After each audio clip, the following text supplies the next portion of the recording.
прощай дома, белая хата и грозья душистые, ночь напролет нас сводили с ума. Белая хата и грозья душистые, ночь напролет нас сводили с ума. Сад безумный был весенними ливнями, в темных оврагах стояла вода. Боже, какие мы были наивными, как мы молоды были тогда.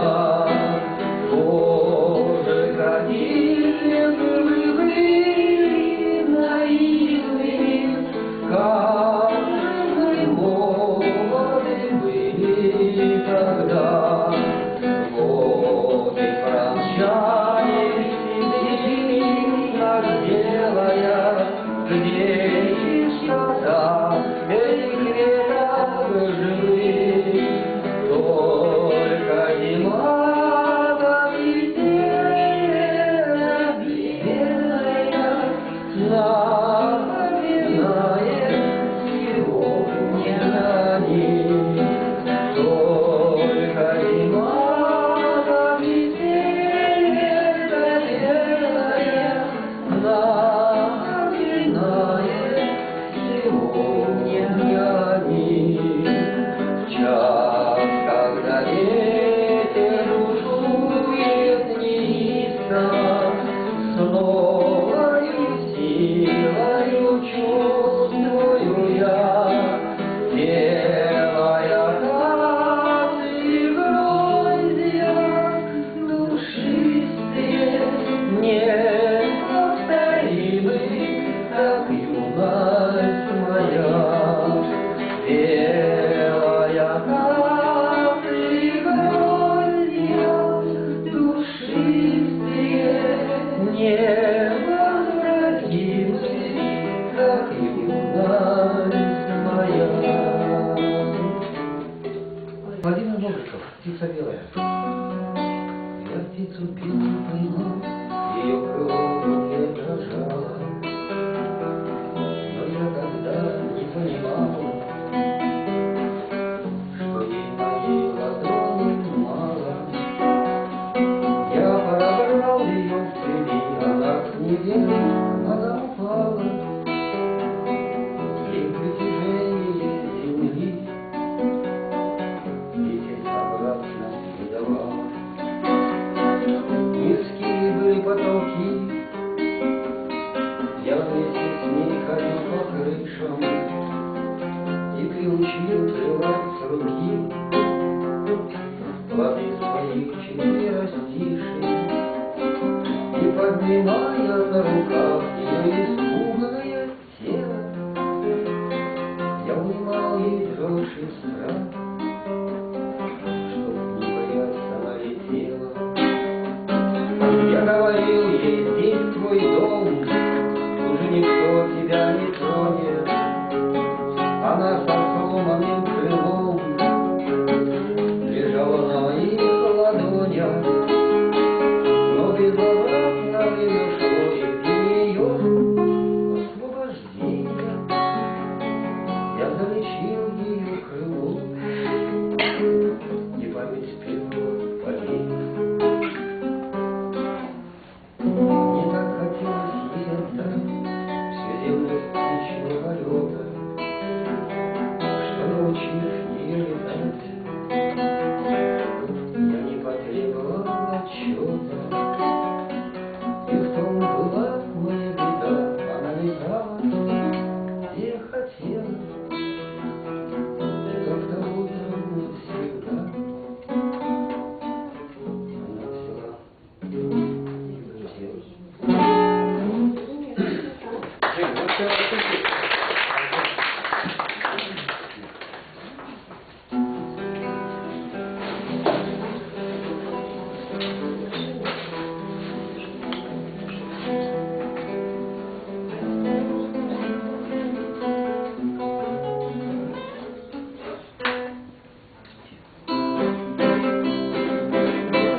не знаю, как северный край. А в Москве уже щедрый путь давно, только я не люблю синодой, затворенное тобою окно. Я тоскую под проемом оконным, устаю пощажности покрыть. Не жила я потом балконом, но под кожей хотя бы открыл. Не жила я потом балконом, но под кожей хотя бы открыл.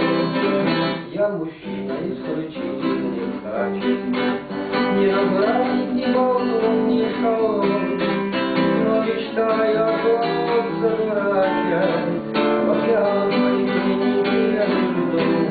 И действительно всех женщин прелестней, но не среди нам существ нет наградить мою песню.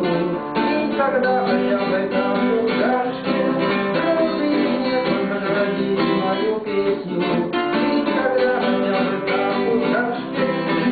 Здешний климат в гастроновском контрасте стала, кажется, слегка холодать. Я дрожу уже не только от страсти, но со страсти не могу совладать. И бренчу заиндевелой струною, заливаясь, как ночной соловей. Не жила и быть моей женою, но тогда хотя бы город далекие, город туманные горы, и умирающий снег. Если вы знаете, где-то есть город,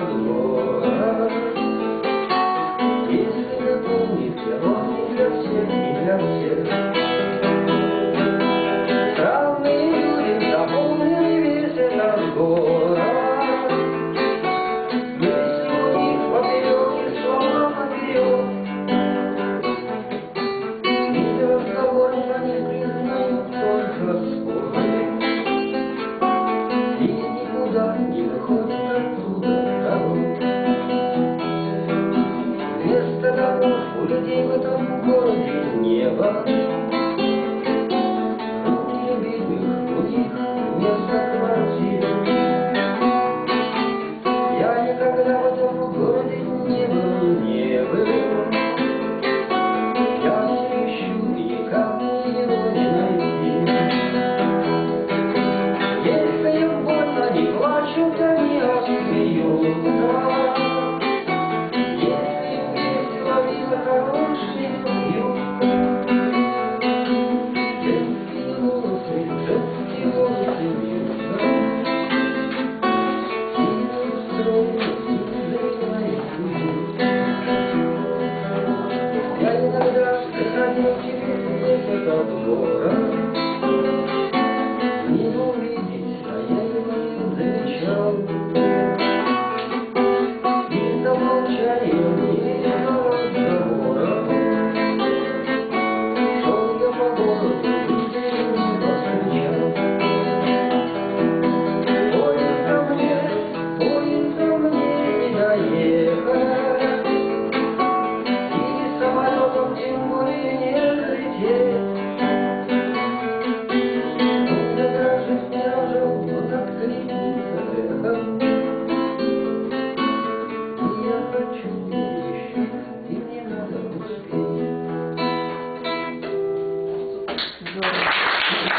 Смоленской дороги леса, леса. По Смоленской дороге столбы, столбы, столбы.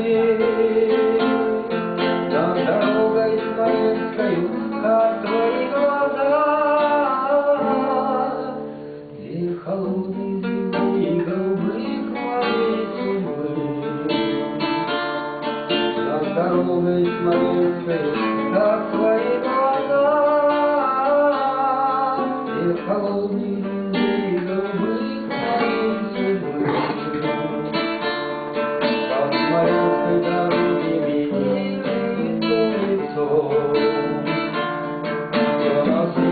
малая и молодая.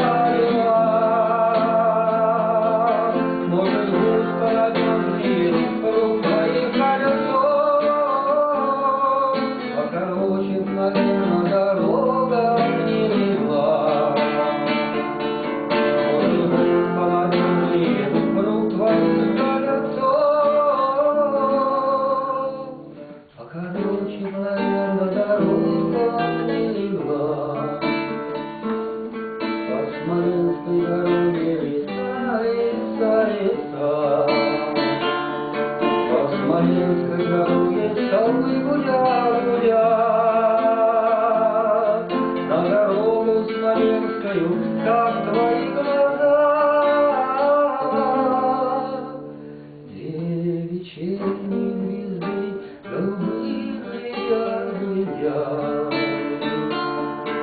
На дорогу Смоленскую, как твои глаза. Две вечерние звезды голубые глядят, глядят.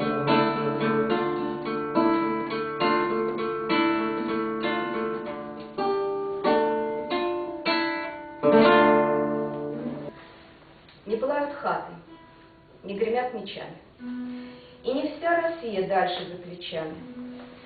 Не гремят набаты, чуть слышны молитвы, но прожить достойно — это ли не битва? И напоминают в колокольне храма: мы уйдем отсюда, поздно или рано. Славно бы погибнуть, хуже истощиться, по дорогам пыльным с телом волочиться. Чтоб ответ, коль прост, трудно мне казался, по земле ступая, ты за что сражался? Вправду ли за правду? По своей ли воле? За какую веру стал во чистом поле? Победил со славой? Проиграл ли честно? С честью, как и с Богом, торги неуместны. И пока на службе ты в себе не волен, то неправду молвят, что один не воин. И пока ты воин, не себе ты служишь. И не так уж важно, что тебе оружием. Не гремят мечами, дом свой защищая, но твоя часть мира дальше, за плечами. Не ступая с места, дать ответ берешься, с князем всего мира ты за что дерешься?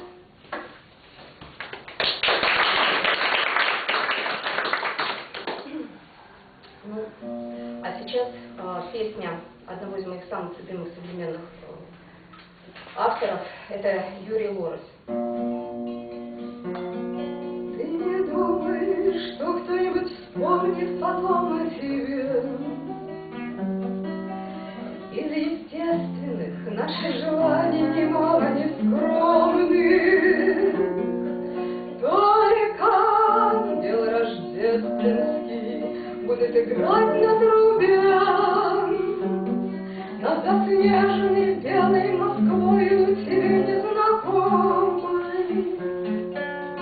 Ты не думай, что кто-нибудь вспомнит потом о тебе. Ты не думай, что кто-нибудь скажет спасибо тебе.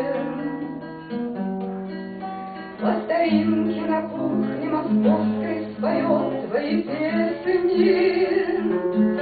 Только ангел пасхальный, играя на вечной трубе,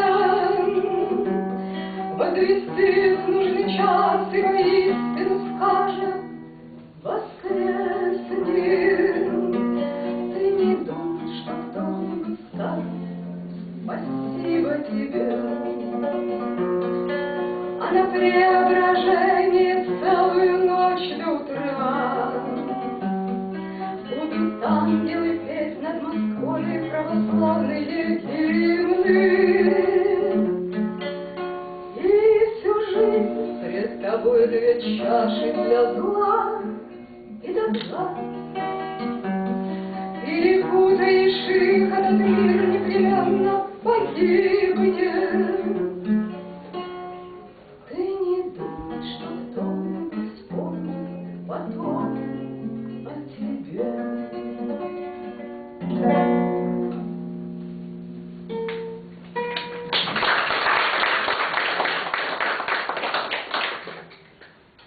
Вы знаете, несмотря на замечательные слова этой песни, я сейчас хочу и вспомнить, и сказать спасибо человеку, одному все-таки, я считаю, из лучших бардов нашей Беларуси. К сожалению, его уже с нами нет. Это Владимир Бобриков. Вот, если кто-то знает, о ком я говорю, он, возможно, со мной согласится. Дело в том, что именно он лично познакомил меня когда-то, 15 лет назад, и с Женей Рыбалковским, и с тогдашним клубом авторской песни БГУ. Жашин гнезда царевон, четвертый под руку попасть побереги. Слово поперек считай, что мертвый, и о легкой смерти помолись. У царя большой для казни выбор, выбирай себе любую смерть. От четвертования до дыры, а для ближних полпетля и плеть. С этим вот нехитрым реквизитом, Господи, помилуй, спаси, с официальным, так сказать, визитом. Царь решил проехать по Руси. Долго ли так ездил, я не знаю, в окружении верных царских псов. Но проехав по Руси до краю, царь уперся взглядом в город Псков. В этот день колокола молчали, наверху ворон считал звонарь. Ой, дыне была печали в день, когда приехал государь. Поутру все купола светились, а в соборах Псковского Кремля люди православные молились, как всегда, за здравие царя. Страхи ждут явления государя, Кремль открыт, въезжает грозный царь. И похмелье, видимо, ударил в заполошный колокол звонарь. Господи, а дальше вот что было, испугавшись звона звонаря, под царем шарахнулась кобыла и на землю сбросила царя. В ярости Иван IV страшен, он из грязи медленно встает, и у белых стен кремлевских башен побледнел собравшийся народ. Кто забыл, что на Руси державной коротка дорога на погост? Посмотри, давно или недавно здесь то смута, то великий пост. Царь в грязи еще стал безобразней, ох, таким не видели царя. Он велит для всенародной казни опустить на землю звонаря. У костра последнего ждал часа, ждал звонарь последнюю зарю. Вдруг с куском надкушенного мяса подошел юродивый к царю. Это мясо протянув в ладонях, он сказал: отведай, государь, дабы сытым видеть беззаконие, съешь сырым или на костре поджарь.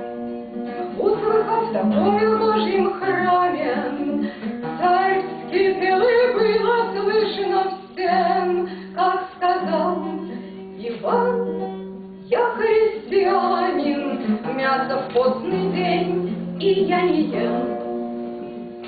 И сказал юродивый Ивану: велика Господня любовь, пусть я перед Господом предстану. Ты же в постный день пьешь нашу кровь.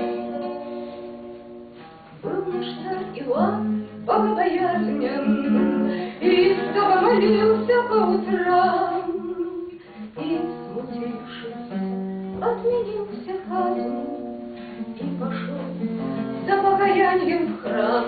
Утром царь с собою недоволен повелел разбить колокола, дабы без звонов колоколен не летал от башен до села, дабы не тревожить звоном души от колоколов, чтоб слух отвык, заполошному срубили уши, ничего вырвали язык. И с тех пор глухой и безязыкой Русь встречает светлый праздник свой. И по всей Руси великой колокол разбросан вечевой.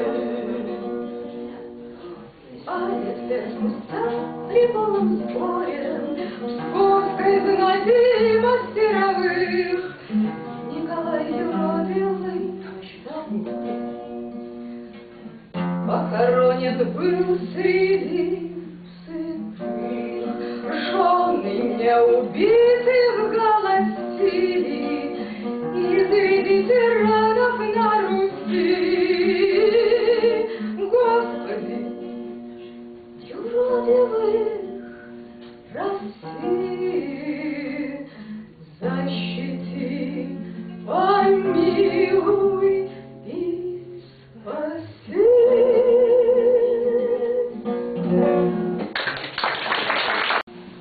Ну, а сейчас опять песня Юрия Бороса, которую я пою всегда. На Сергиев посад уходит электричка, торопится закат рождественского дня.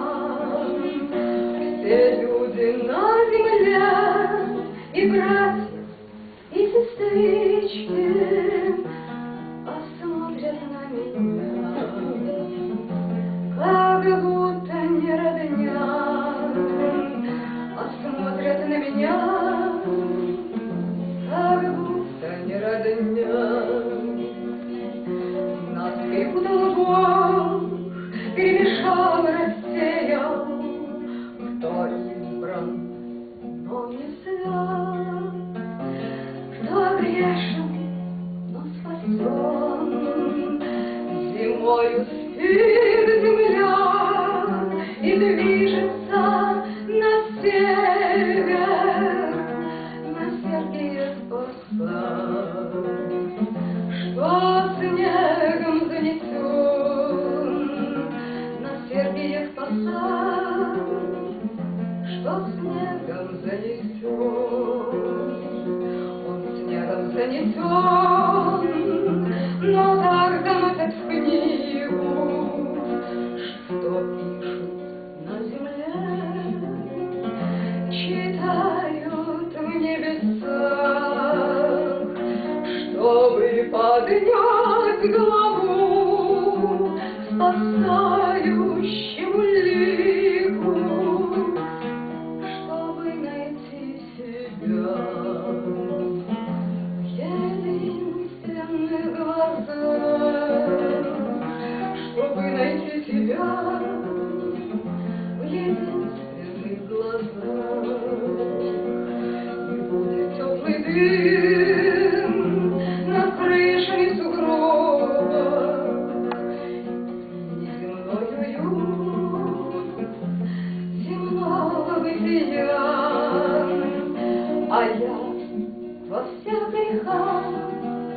повинен, кроме злобы, такую вот судьбу сложили меня, такую вот судьбу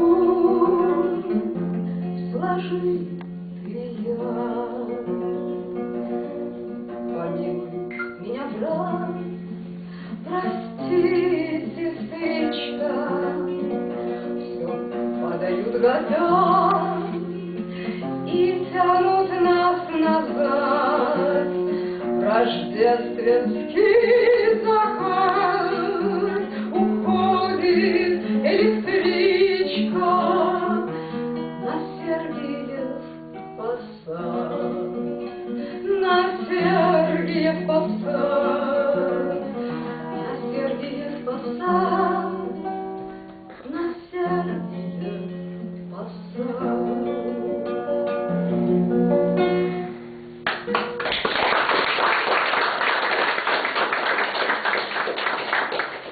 Вы знаете, поскольку нас здесь оказалось достаточно много, а все-таки главный наш гость, он приехал из Петербурга, вот, я завершаю свое песенное выступление и еще раз, еще прочитаю свое стихотворение. Как мне кажется, оно тоже по теме.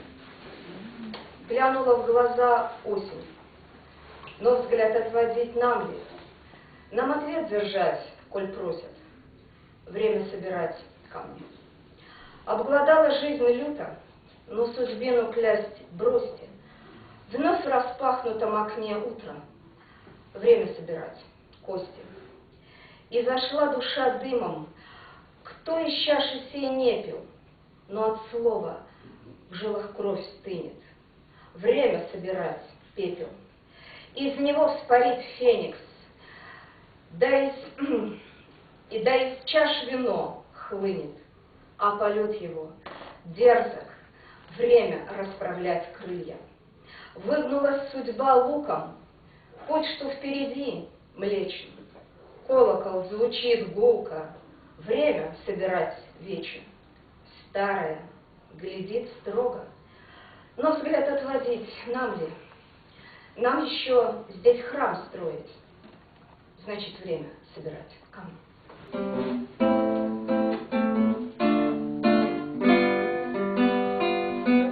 Уходит ночью летняя жара и дышит над водою, словно сон, июльский твой покой.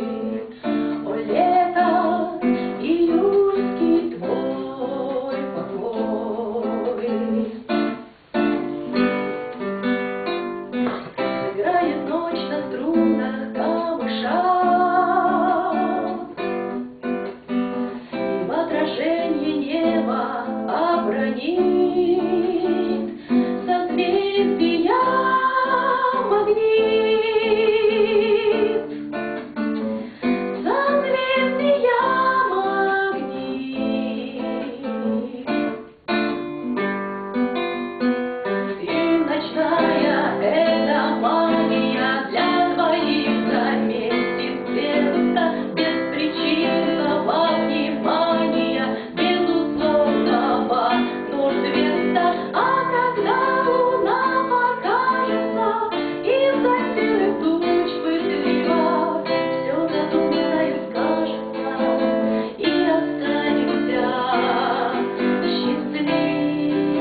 тебе буду. И что тут не говори, ты видишься мне всюду, в вагоне и у двери. В лесу раненым зверем являлся ко мне не раз. В надежде, в любви, в вере, в чужой синеве глаз. И несмотря на простуду, на твой исчезающий след, я думать о тебе буду, хочу того или нет. Песня на стихи баранжской поэтессы Ирины Зданович.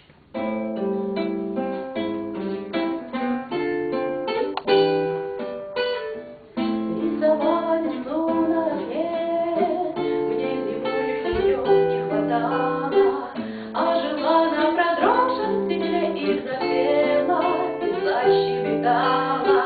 Рисовала весну для тебя и тобой, как весною дышала, беззаветно и нежно любя твое сердце, тебя воскрешала.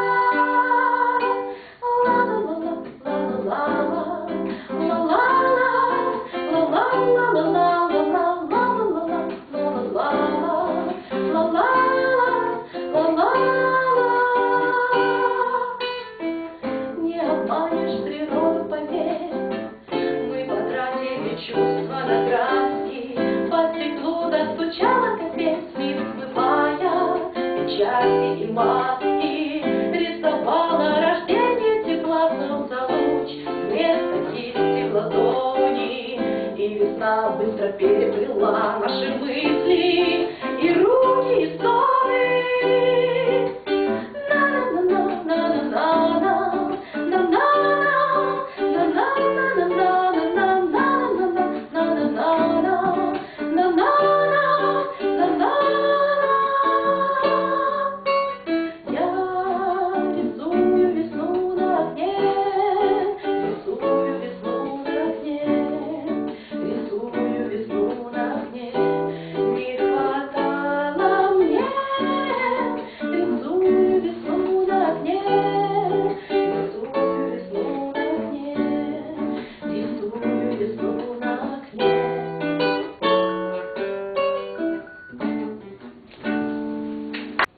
Диалог.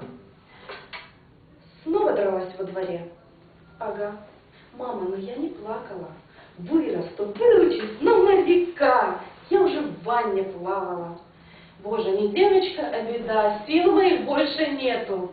Мам, а вырасту я когда? Вырастешь, ешь котлету. Мама, а купим живого коня. Коня? Да что же это делается? Мам, а в летчики примут меня? Примут, куда же они денутся? Ты ведь из каждого сатана душу сумеешь вытрясти. Мама, а правда, что будет война, и я не успею вырасти? Посвящение военному летчику.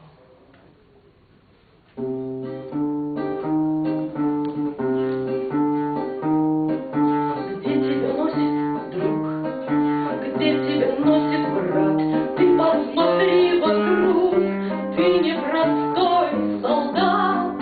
Где тебя ищет смерть, кем тебя видит жизнь? Жизнь — это круговерть, ты за нее держись. Песнею под крылом птица теряет страх.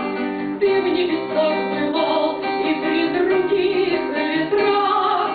Ты посмотри еще, только прошу, вернись, воздуха мир большой, но тянет вниз.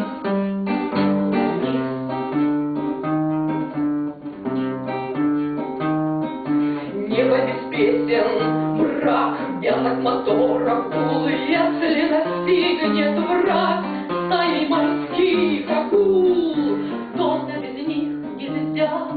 Снова стрельбы и вверх, ты над землей скользя, жадно взмываешь вверх.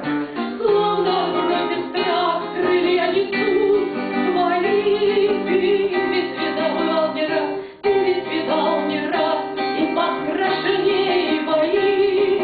Ты полетай, мой друг, только живым вернись, сколько путей вокруг, но твой лишь высь.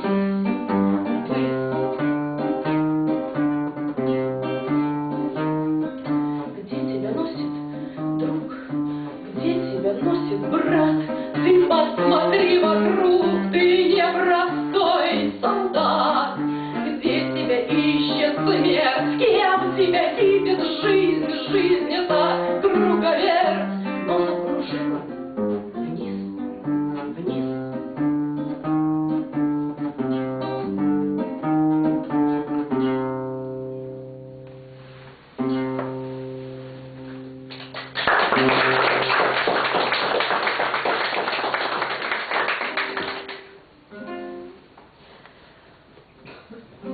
Ты ночью пахнешь так, как пахнет Бог, а боги пахнут медом и росою, цветным холстом, прошедшую грозою, пучком травы, присевшим возле ног. А боги пахнут хлебом, молоком и добротой, и близостью, а после поют, как в небо рвущиеся сосны, как тишина за гранью, за чертой. И с ней моя нетленная душа звучит и вырывается из кожи, и слышу я, насколько мы похожи, настолько эта песня хороша. Своей недосягаемостью смог ты исцелить в одно прикосновение, раскрасив чистой радугой мгновенье, как небо, улыбающийся Бог. Лунная баллада.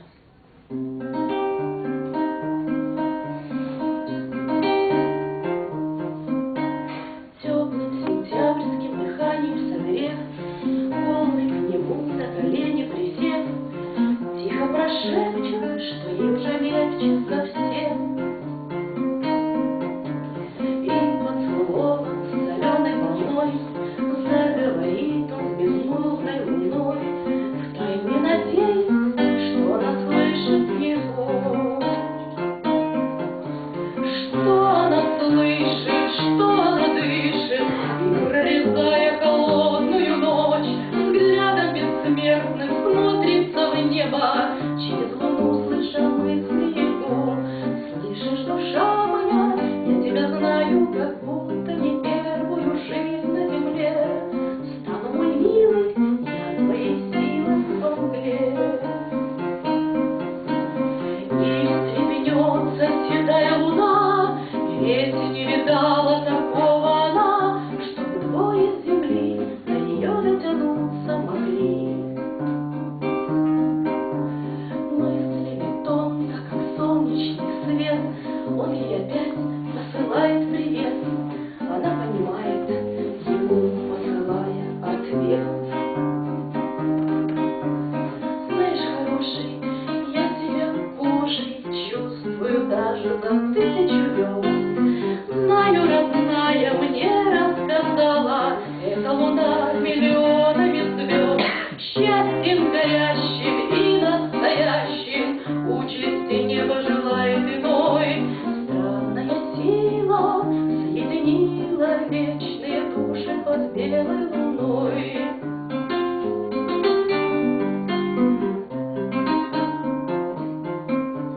Теплым сентябрьским дыханием согрев, волны к нему на колени присев, тихо прошепчут, что ей уже легче совсем.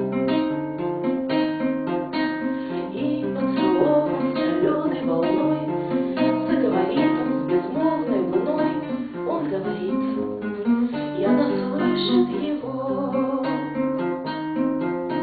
Она говорит, и она слышит его. Они говорят.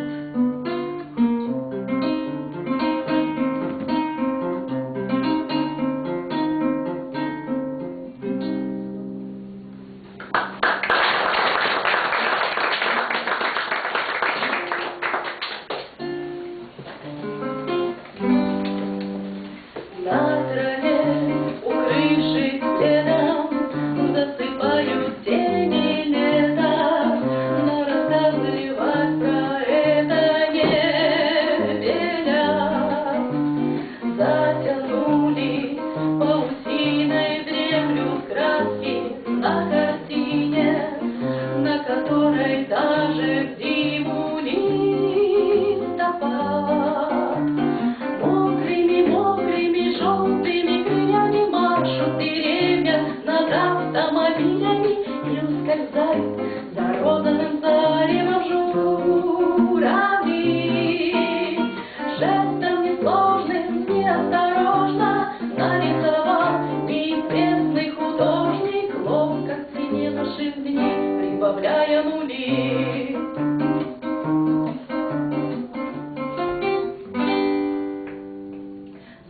поболели чем-то звезды, увядающие розы. Видно, не хватило прозы для любви, но хватило чьих-то красок, чтобы эту грусть раскрасить в цвет осенней акварели луны. Мокрыми желтыми крыльями машут деревья над автомобилями и ускользают за розовым заревом журавли. Жестом несложным, неосторожно нарисовал неизвестный художник ловко к цене наших дней, прибавляя нули.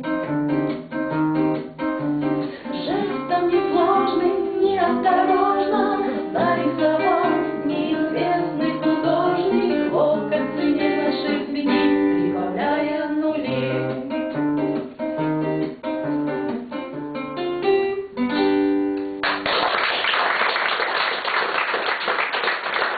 Хочу вам представить главный гость нашей программы, как говорится, к нам едет генералиссимус. Знаете, у нас вообще на планете было их 3, да? Чанкайши, Иосиф Сталин, но самый первый главный был у нас Суворов. Так вот он к нам приехал. И так встречается вот, дипломат лауреат различных международных фестивалей Сергей Суворов.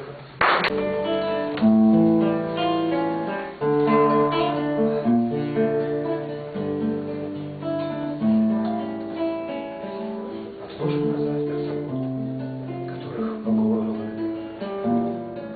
Случайный попутчик, мы только под утро уснем. Под топот бегущих колес и под гомон вагоны. Давай потолкуем с тобой о том и о сём. Скажи, чего нас порой на исповедь тянет? Как лошадь вода не находит дорогу домой. К случайным знакомым, Бог знает, какими путями придут наши души, надеясь на свет и покой. Стакан звенят внутри, две тихие ноты. Окно занавешено снегом, низкий не видать. 3 века прошло в ожидании летной погоды. Боюсь, что теперь я уже разучился летать. Судьба безмятежно катила, и я был спокоен, пока на запятках дремал с отрешенным лицом.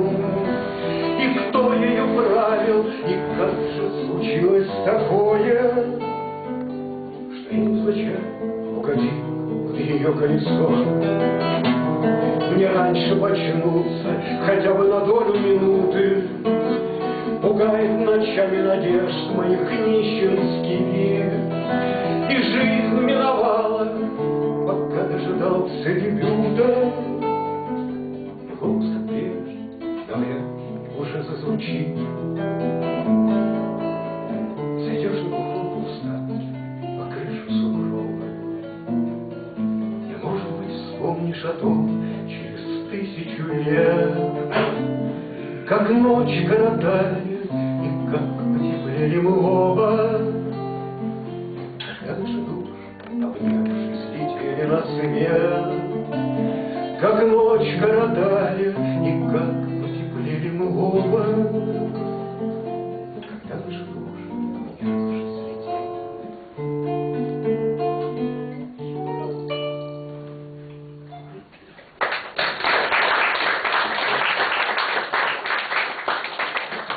Я начал с песни Валентины Илюхиной.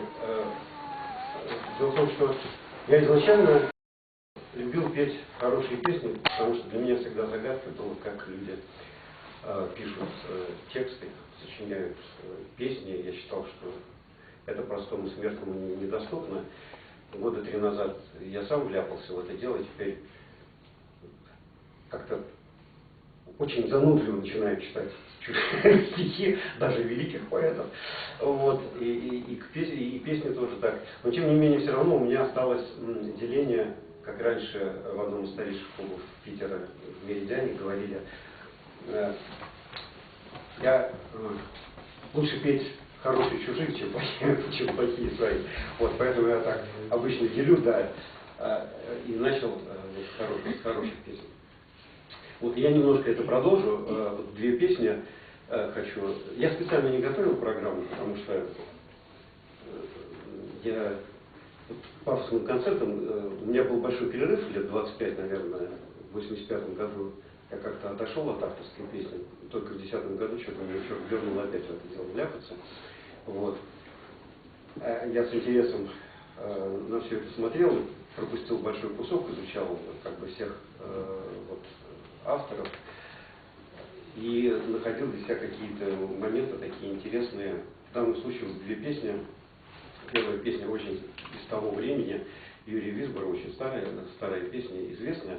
Одна песня, которую я для себя как бы приобрел уже сейчас, потому что кто такой Андрей Крючков, я тогда не знал.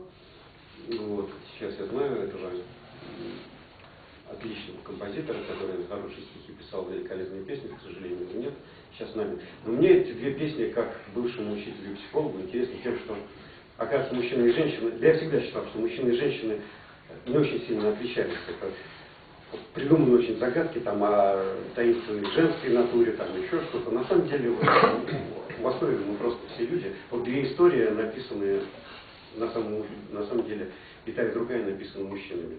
Первая Юрий Визором, а вторая Андрея Крючкова на стихе Сергея Красикова. Ну, я поймите.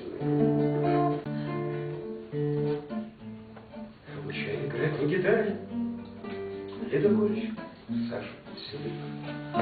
Ледокол по торосу ударит, Саша крепче прихватит лады. Ученик мне попался упрямый, он струнки репит от души. Не на столе телеграмма. Разлюбил, прощай, не пиши. Улыбаясь на фотокартинке, с нами на льдах колесит Неигарка, мадам, Лос-Дудинка, иностранный поселок Тикси. Гитаре не очень владеет, и сладами порой не влада. Обучался у местных злодеев в тополиных московских дворах. Но для Саши я Бог, между прочим, без гитары ему не житье. Странным именем Висбор Иосиф он мне дает почтение свое. Улыбаясь на фотокартинке, с нами на льдах колесит Неигарка, мадам, Лос-Дудинка, иностранный поселок Тикси. Ах, товар, это коварство, дальнобойный имеет гарпун. Оборона теперь лекарство всем гитарных потребных струн. Говорит он, это деталь, но ошиблась в своей среде. Обучаюсь играть на гитаре и учусь у людей доброте.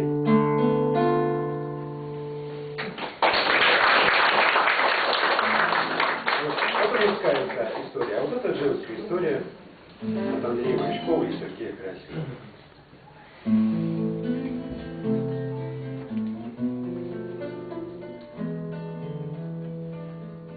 Деревенька спит под вербами, мои сказки в душу. Загляну в окошко первое, на ночевку напрошу. Свет по полу, как по донышку, разольет янтарный мед. Выйдет добрая молодушка и радушно распахнет. Пробудить скажет окая, отступая по крыльцу. И улыбкой синеокою, как зарею по лицу, в темноте поправит стеганку на уснувшей весне и укажет жестом горенку, где янтарный мед, да нет, где подушки, будто айсберги, да пузатый хвост трубой, слова в Пьяни радуги на скатерке кружевной, крепким чаем станет почивать суть беседы намечать. Да по имени, по отчеству осторожно величать. Муж-то где? Спрошу негаданно, голос сломится, как шесть. Станет твердым, непрекаянным, был-то всплыл, да вышел весь. И обмякнет вся потухшая, будто стегана плетьми, да заухает подушкой отдыхать я с детьми. Утром выйдет за горицу в распутице дорог, в ноги низенько поклонится, будто вы и царь, и Бог. До свидания, скажет только я вам туды, а вы туды. Вот и прожил ночку около чьей-то давнишней беды.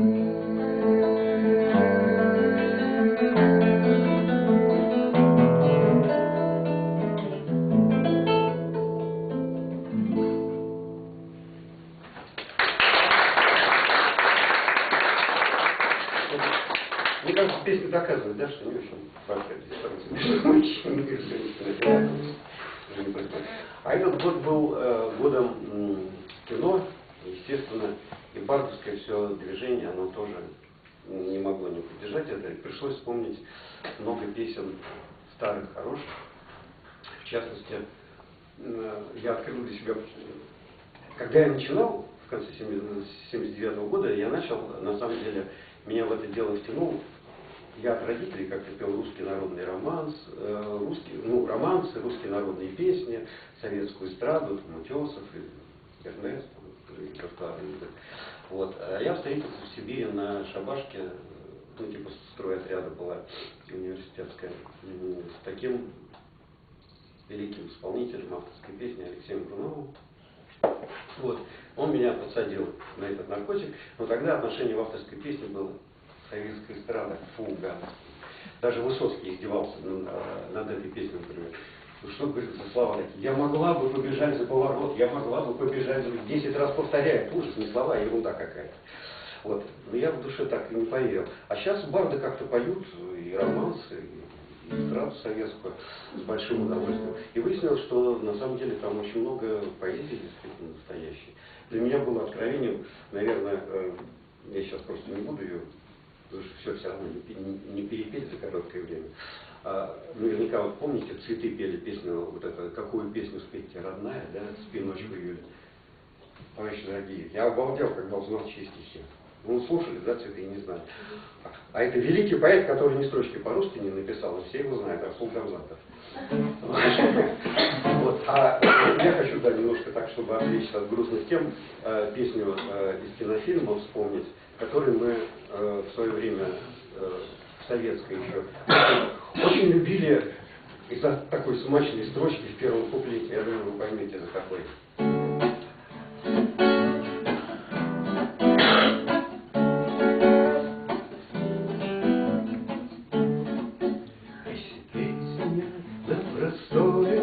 Не грусти, не плачь, жена, штурмовать далеко море посылает нас страна. Штурмовать далеко море посылает нас страна.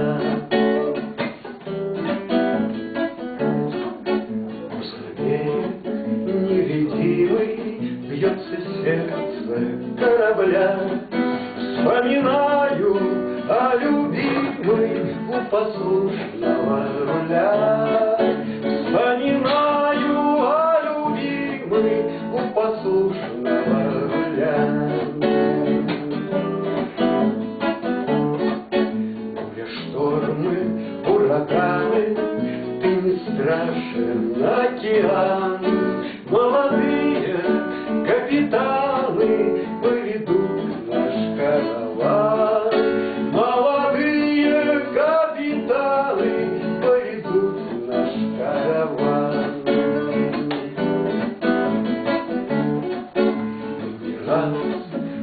дружно дрались, принимая вызов твой, и с победой возвращались к нашей гавани домой. И с победой возвращались к нашей гавани домой.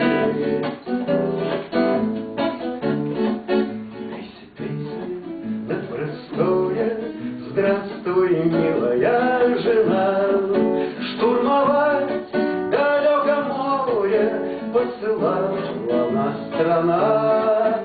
Штурмовать далеко море посылала нас страна.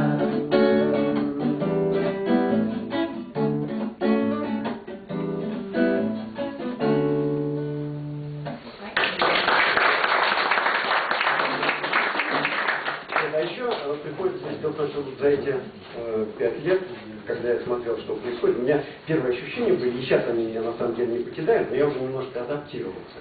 Я когда попал на первые фестивали в 2010 году, у меня неодолимое стремление было подойти к кому-нибудь, взять за руки, а так как я за 25 лет там все знакомства растерял, естественно, совсем приходилось знакомиться. Там несколько человек только, может, мне помню, из того прошлого дальнего. Вот.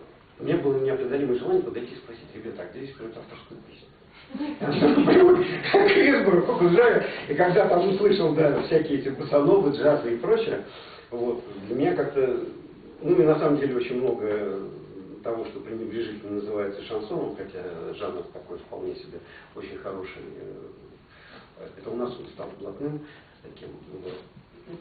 Ну, шансон в нашем понимании звучало со сцены, что мне действительно очень хотелось узнать, и сейчас я пытаюсь понять, где жанр авторской песни.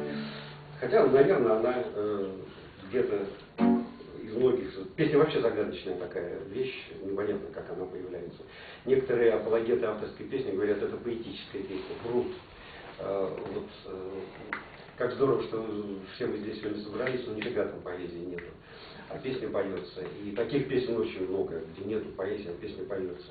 Есть и поэзия есть, и музыка есть, а вот можем только в чем-то исполнении слышать, но во всех остальных она не принимается. Вот, загадочная такая. Это уже достоинство исполнителя. Да. Я вам открою еще одну большую тайну. На самом деле песня состоит, в том числе авторская, не из 3 составляющих. Очевидные составляющие музыка и слово, да, некоторые достаточно очевидную составляющую еще имеют в виду исполнителя, а вот в авторской песне, я считаю, есть очень немаловажная, такая же, как и первые 3, 4-я составляющая. Слушайте.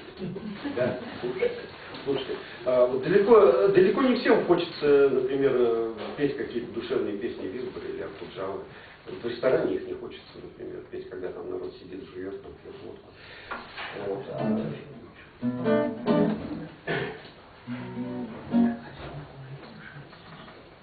Я люблю эти странные звезды, потому лишь, что ты на них смотришь. Где-то там далеко, несерьезно, расстоянием любовь без иного. Я скучаю, но глаз твоих нежность отражает ночные светила, и уже не страшит бесконечность расставания. Волшебная сила через космос сжимает пространство, отдалившее нас друг от друга, а бездушная звездная паства стала верной, надежной порукой. Ты не спишь, как и я. Напряжение между нами верст на версту тоже. Ищешь мое отражение. Я люблю эти странные звезды.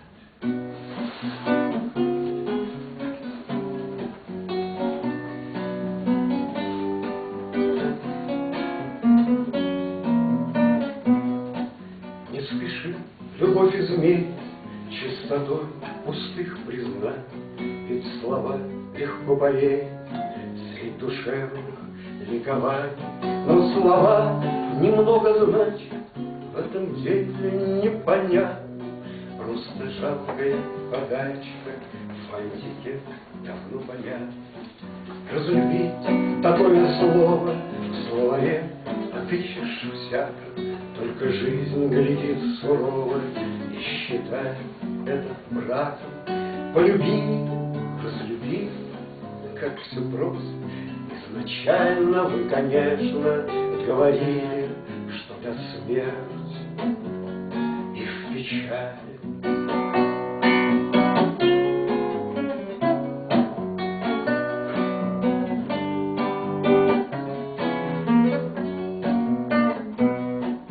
Умереть любовь не может, бесконечно чувство это, доводящее до дрожи Маргарита и поэта. Ну а если дрожь исчезла и дыхание стало ровным, будь с собой хотя бы честно, небо краткий миг любовь. Назови это как хочешь, можешь чудом, можешь страстью, нет гарантии пророчеств на дороге, трудной к счастью, только у любви последней на своей финальной мире можешь ты без лишних бредней утверждать: да, мы любили.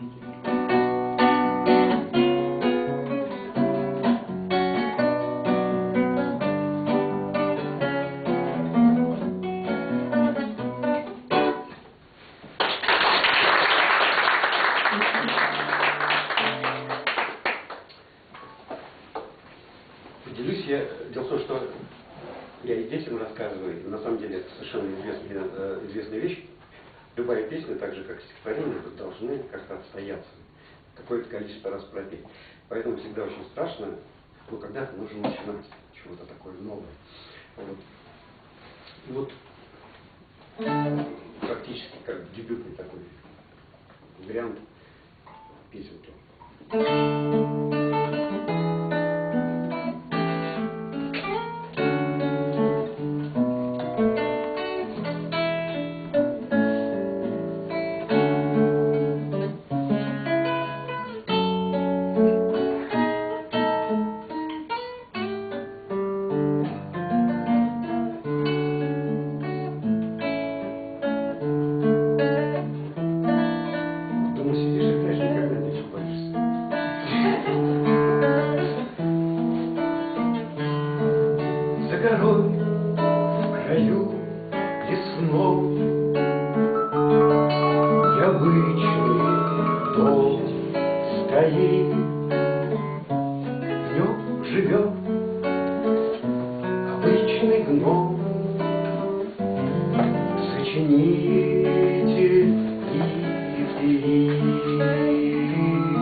Выездной глуши.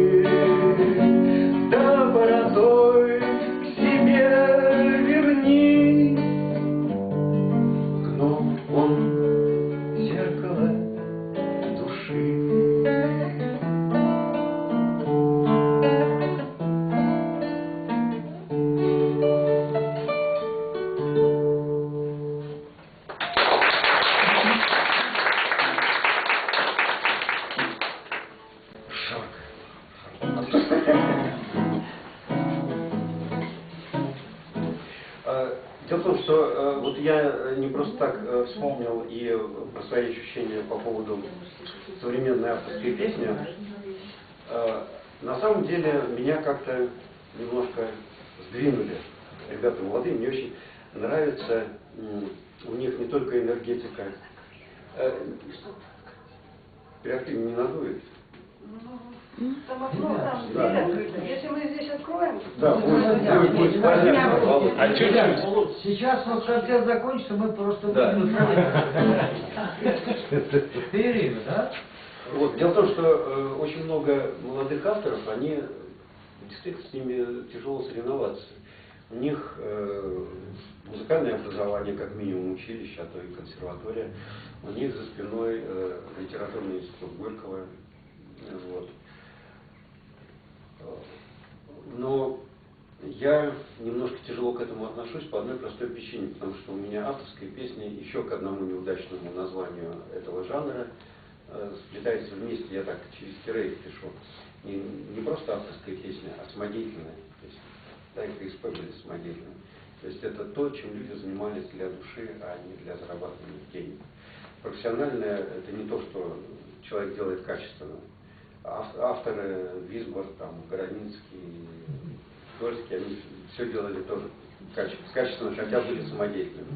А сейчас очень много авторов разъезжает и пытается этим зарабатывать. Я считаю, что это уже не совсем авторская песня, хотя пишут хорошие песни. Но вот они меня подвигли немножко в том плане, что действительно музыкальная основа разнообразится. И дело в том, что вот когда молодежи и детям показываешь классику авторской песни, они говорят: ой, какое занудство, какое там, в общем, все неинтересно. А на самом деле в том же Акуджаве, в Висборе я вообще не говорю, он же работал на радио, и даже по советским временам там на радио были пластинки с джазом, там, с роком западной, которые до простых слушателей не доходили, он все это слушал, он все это впитывал. И тот же Клячкин, и Кукин, они все пропитаны джазом. Если у человека есть музыкальное образование, он прекрасно это слышит, из этого может делать великолепные музыкальные вещи.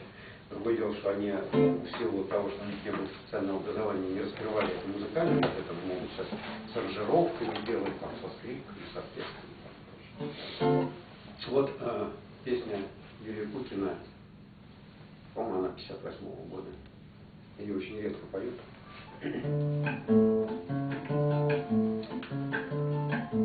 Это я уже пропитавшись современным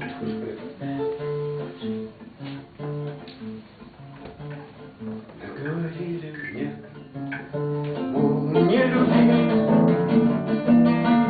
городили мне, живет с другим, к стенке поставили, да вынесли, льдинки растаяли, а сами ушли. Плакать заставили, только зачем, что мне оставили, а сами ни с чем. Крутится, вертится шар головой, а мне все верится, буду с тобой. Говорили мне, мол, не любим, что натворили вы, живу один.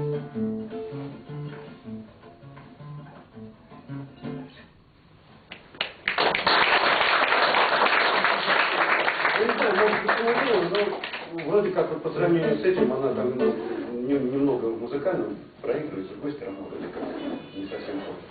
Вот, а немножко, чтобы так чуть-чуть передохнуть после всего этого грустного, к сожалению, очень хорошо через авторскую песню я узнаю имена поэтов, и в свое время мы узнавали.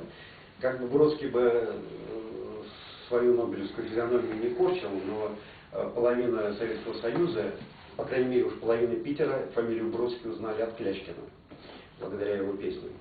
Фамилию Юный Морец большинство узнали благодаря Никитину. Вот, поэтому про Сухарева я вообще не говорю. Вот. Никто бы этого доктора наук бы не знал, если бы не Берковский и Никитин. Вот. И точно так же я благодаря вот авторской песне узнаю очень много имен поэтов, которые просто так не узнаешь, потому что по телевизору не показывают. Вот интернет — это такая большая помойка, что там найти действительно стоящее, это надо копать и копать. Вот. Ну, либо через знакомых, либо через авторскую песню. Вот, в частности, такой небольшой блочок, у меня он связан с именем Виталия Калашникова, это один из членов Заозерной школы, которая под Ростовом была, Геннадий Жуков туда входил. Вот. С Виталиком мне довело, к сожалению, я очень многие имена почему-то узнаю в связи с печальными событиями. Вот так вот, например, про Льва Болдова я узнал, так про Игоря Царева, про Андрея Ширяева. Вот эти фамилии у меня появились только в тот момент, когда все стали кричать: ах, какой поэт ушел, ах, какой поэт ушел. Вот. У Виталия были такие, ну, у него хорошая, серьезная, естественно, поэзия, очень его люблю. Вот. А маленькие такие четверостишие были, которые, ну, типа, ну, на самом деле не детские. Вот. Червячок и хомячок вместе ели кабачок. Кабачок в хомячке, червячок в кабачке. Знаете, вот не всегда так быстро находишь. Ну, молодцы просто. Потому что иногда такая тишина, и мне приходится еще одно четверостишие Виталика вспоминать такое: тихо-тихо, как улитка, по лесу ползет улыбка, чувствую, сейчас дойдет. До братишки анекдот. Помните, такая у него была? На меня мышка села, посидела, улетела. Что мне делать, я не знаю, вот я стою, воняю. А у меня под воздействием вот этих тоже такие там складывались, но у меня почему-то такая серия про мышек возникла. По лесу бежала мышка, на нее упала шишка. Больше нет, теперь мыша не осталось ни шиша. Или мчалась в припрыжку бедная мышка, убегая от кота, вдруг поймет: жизнь боевая. Вот.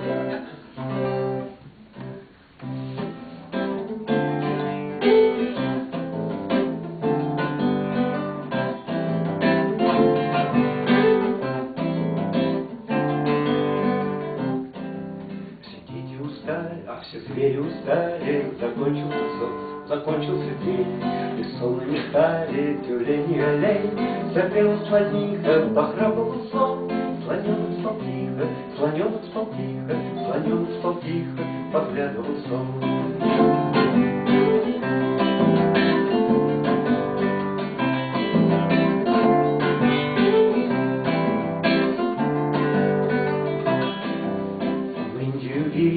Который не жил, он не был в обиде за то, что без крыл, за то, что вольером всю жизнь окружен, за то, что он серым, за то, что он серым, за то, что он серым на свет был рожден.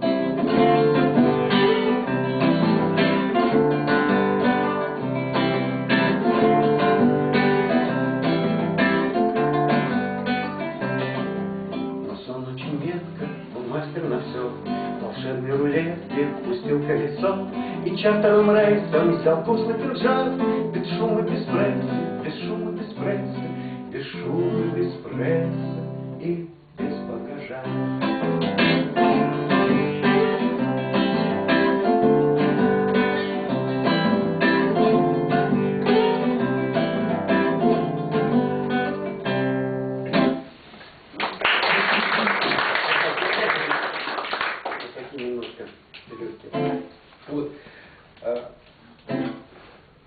На самом деле, я почему-то у себя поймал на мысли, что когда сам начинаешь что-то делать, много интересного.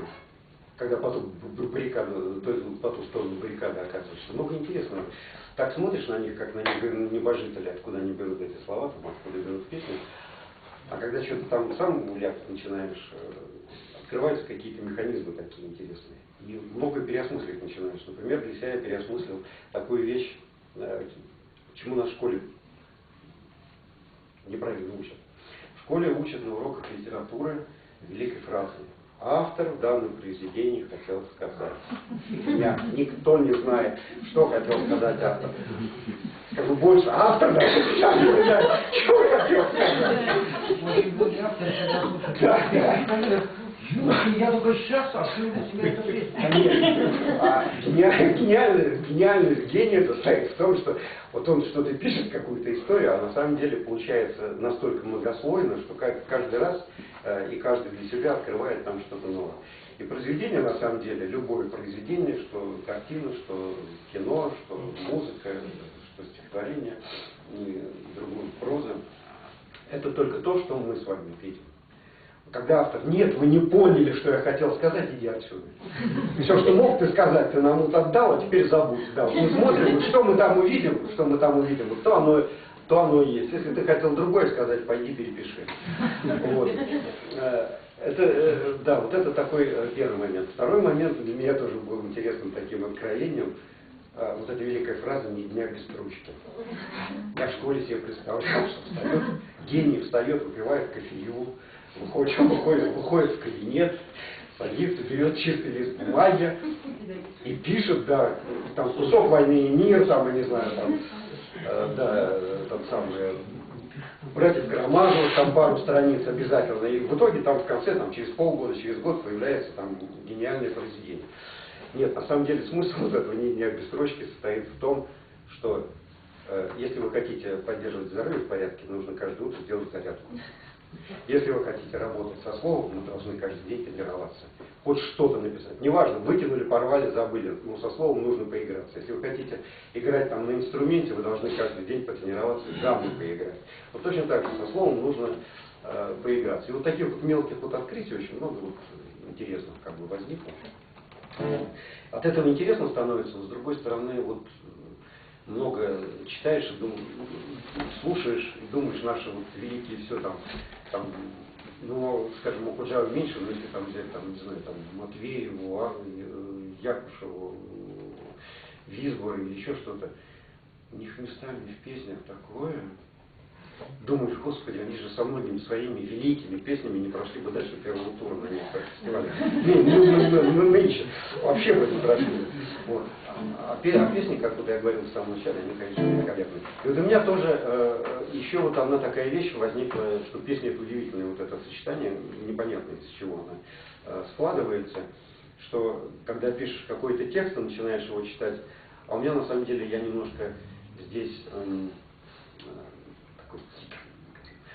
Я, когда вот «Ни дня без строчки», да, там что-то чирику-чирику, если у меня вдруг что-то такое более-менее, на мой взгляд, законченное складывается, я беру так и нагло выкидываю в интернет в разные места. Меня начинают там пинать, там ругать, там что-то подсказывать, здесь не так, то не так. Васька слушает, доест. Дело в том, что у меня уже старческий склероз начинается, я через полгода возвращаюсь к нему уже как к чужому стихотворению, и мне уже с ним легко работать.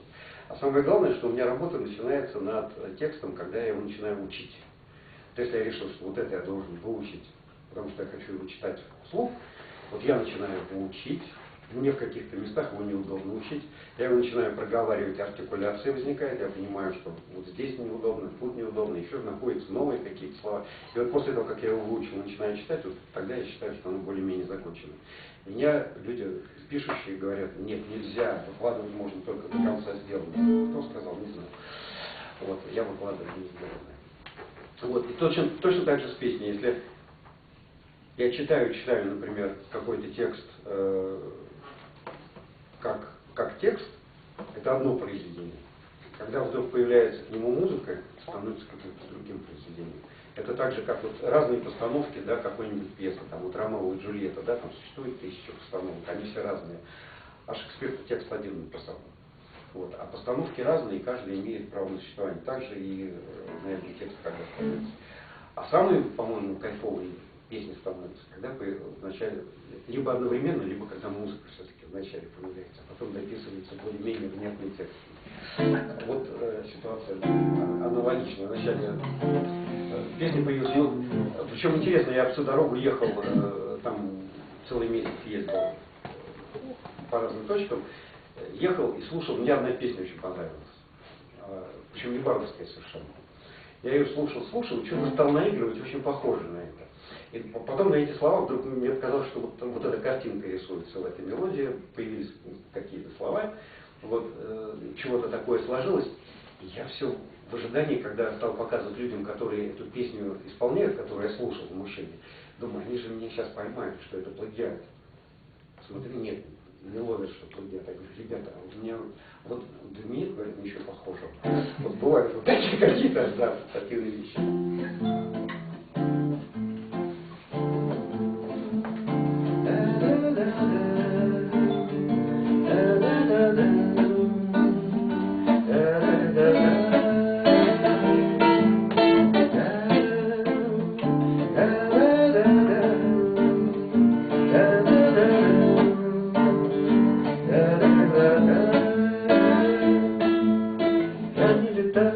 Послушно встань, дни не считай, года листай, боль один, как они головой, жаль забыл, и не знаю боли, бедный край, в жизни играй, холод, снег, терпи мне.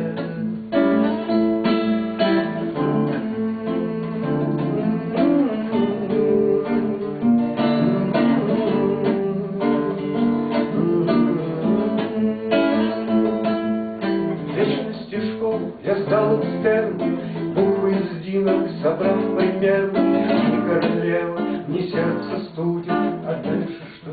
Дальше месяц будет, те же май, бледный край, лед везде, где-то где.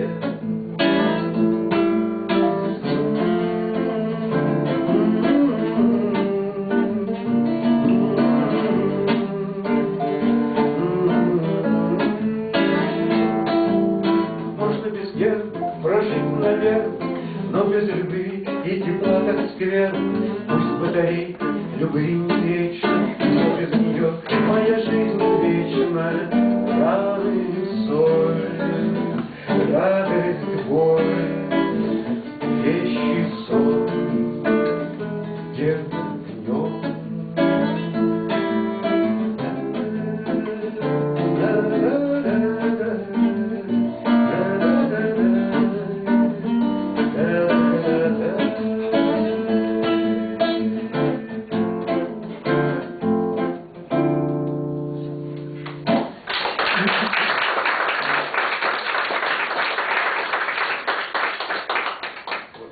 Я уже начинаю свой взгляд, поэтому я несколько хороших на финише спою песен. В частности, песня «Вот». Песня на стихи одного из моих любимых теперь поэтов, Петра Великина. Я смотрю, многие могут знать песню Альфреда Тарковского «Уходя, оставлю свет, на пушке дышал, невзирая на запрет, правил противопожарный», написанную после ухода Висбора. Но эта песня не Альфреда Тарковского, в смысле стихи не Альфреда Тарковского, это стихи Петра Великина. Он как раз в 80-х годах эмигрировал, может быть, поэтому нельзя было произносить его имя, и все как-то связали эту песню с Тарковским полностью, который Альфред, вот, наш питерский автор-исполнитель. Вот. А это стихи Петра Вегина. Я с удивлением для себя это обнаружил, когда услышал несколько песен на стихи Петра Вегина, написанные уральским композитором Виктором Мельниковым. Вот я спою одну песню его, а одно стихотворение, мимо которого я не мог пройти, я сам придумал к ней. Музыкальный комплимент. А вот эта песня... вру, я три спою. Я три спою на Петра Вегина. Ну, два. Да. Ну да, бабы же только дай гитару, нет, конечно. Я еще Андрея Крючкова вначале спою грустную, вначале на музыку Андрея Крючкова, потом вот Виктора Мельникова, потом...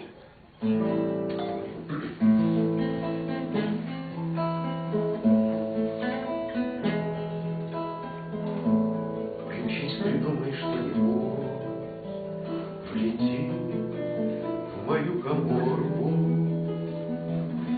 вспомни голубку мокрую на подоконнике. Ты зимний ливень золотой, и рвется ломкой молнии душа.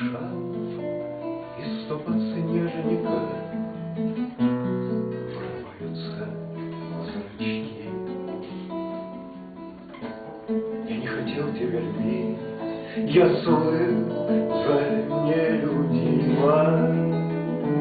Но ты вошла в больную кровь и вытеснила боль. Здесь кроме нас все против нас, но все непоправимо. Нас кто-то третий захотел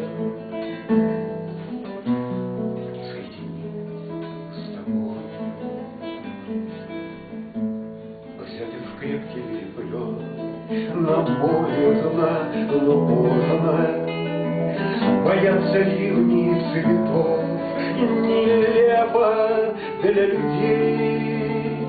Бесчеловечные слова врозь, порознь, ровно вычеркну навсегда из вечных словарей. Когда ты впахиваешь в дверь, стряхнув капель былого, не остается никаких замков, щекот, пружин.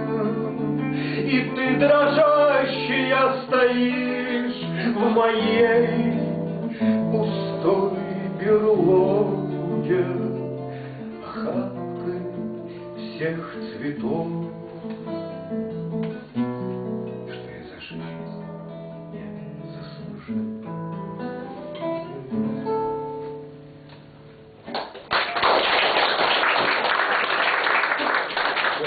Это такой трагический вариант любви. А вот этот вариант Вити Мельникова, он такой более воздушный, совсем даже не трагический, но тоже про любовь.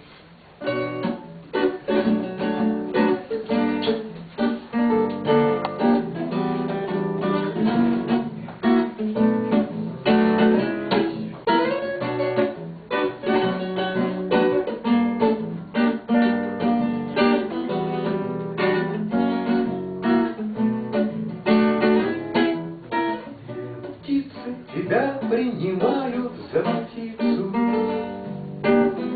дикий роз за дикую розу. Кошки тебя принимают за кошку, скрипка считает своею сестрою. Я ничего в тебе не понимаю, дикую розу для кошки срываю, скрипки пусть птица гнездо себе вьет. Я не уеду на красном трамвае, только усвечено меня исцеляя. Скрипка играет, и роза цветет.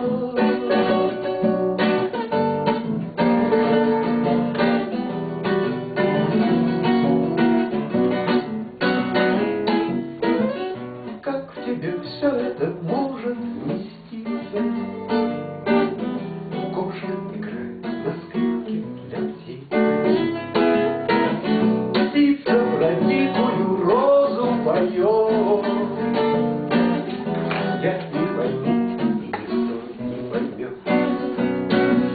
Я ничего в тебе не понимаю, розу для кошки срываю, скрипки пусть птица гнездо себе вьет. Я не уеду на красном трамвае, только усвечено меня исцеляя. Скрипка играет, и роза цветет. Крылы спицы, летать и кружиться, значит птица.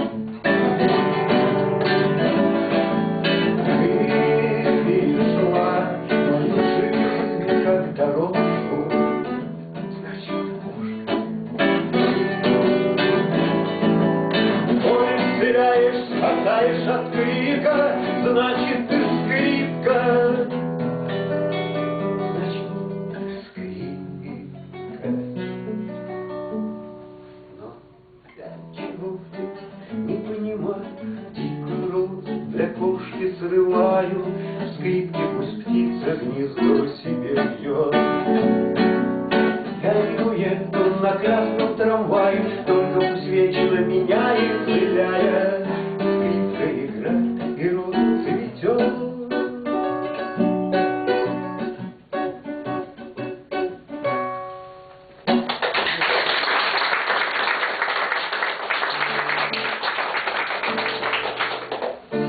давайте, чтобы совсем вас не замучить, я все-таки закончу песней Юрия Ложеса. Очень ее люблю, но дело в том, что очень сложные всегда темы, связанные... Я почему люблю про любовь больше песни, и сам чего-то... Ну, во-первых, я ее больше сам люблю, вот, а во-вторых, какие-то темы, такие философские, гражданские, еще что-то, они для меня очень сложные, я их немножко боюсь трогать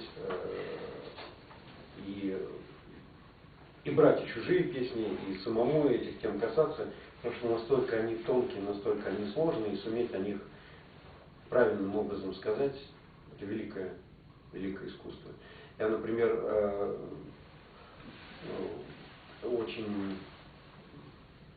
я понимаю, я с добротой и пониманием отношусь к песням, которые, там, скажем, ребята вот афганские, да, поют про себя, ну вот они рассказывают какие-то истории, в которых были, это все больно еще что-то, но они, на мой взгляд, они такие вот, не те песни, которые из высокой поэзии, скажем, а вот то, что я сейчас хочу спеть, я не знаю, может быть, я не прав, но мне кажется, вот о сложных темах где-то вот так, наверное, нужно писать, как это Юра сделал. Песня называется «Размышления на 9 мая».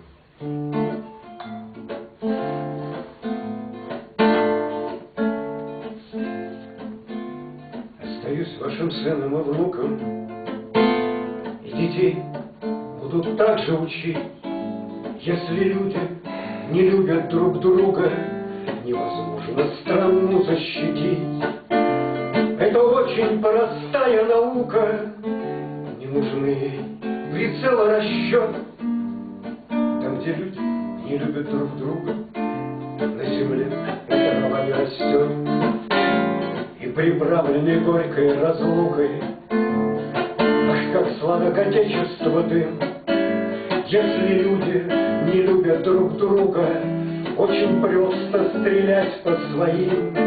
И сменяет разруху разруха, ни к чему городить огород там, где люди не любят друг друга, а себя величают народ. И привязанный к срокам и датам прихожу в Александровский сад.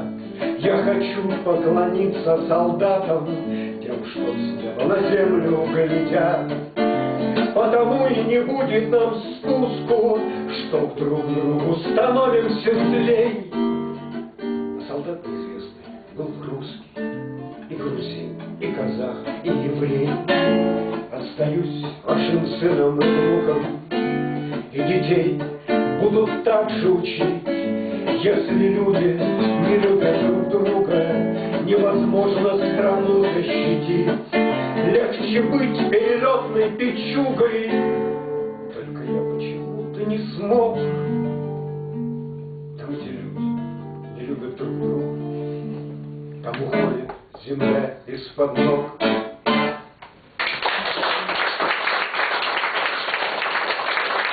Сердце, что так сердце растревожено,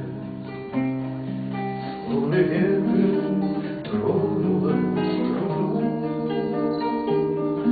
О любви немало песен сложено, я спою тебе, спою еще одну.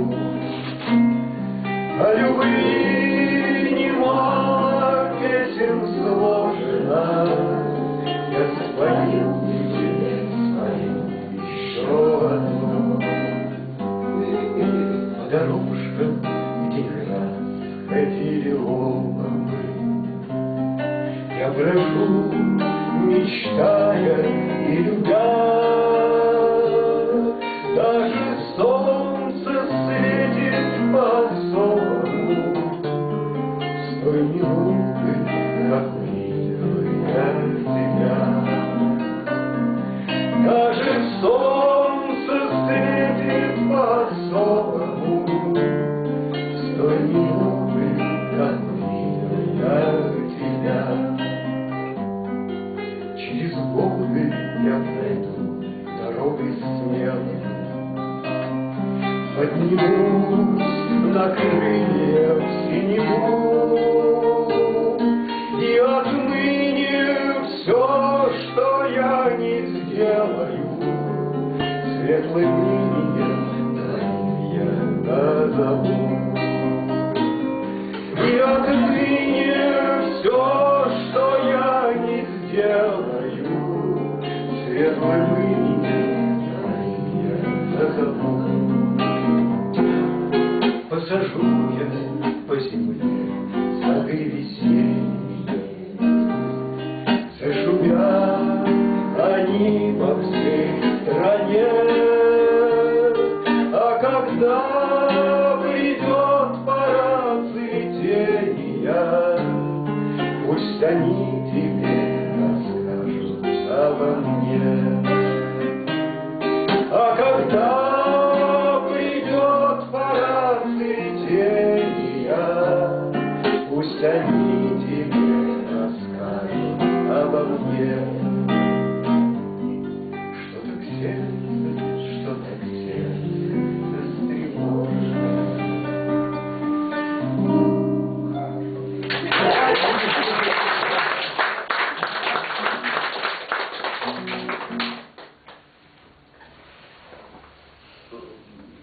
Ну, попробуй тогда тоже еще свежо. По ресницам твоим пробежал легкий сон. Знаю, чужое читать не тактично. Нарушаю приличие негласный закон и читаю твой сон. Так открыто, цинично. Ты спокойно во сне, в суетливый день стих. Обнажается чувство, которое к сроку созрело. Ты читаешь меня, про себя новый стих. Улыбаешься. Нет, не губами, всем телом. Этих слов я еще не успел написать.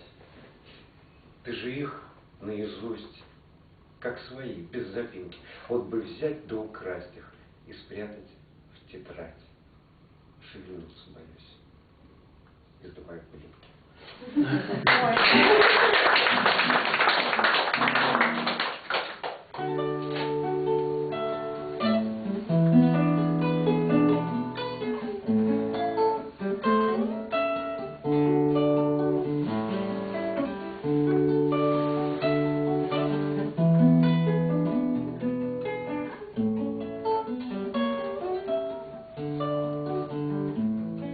За тобой пошел в ад, там обрел с тобой рай. Я с тобой из лук рад, все с тобой добро знай.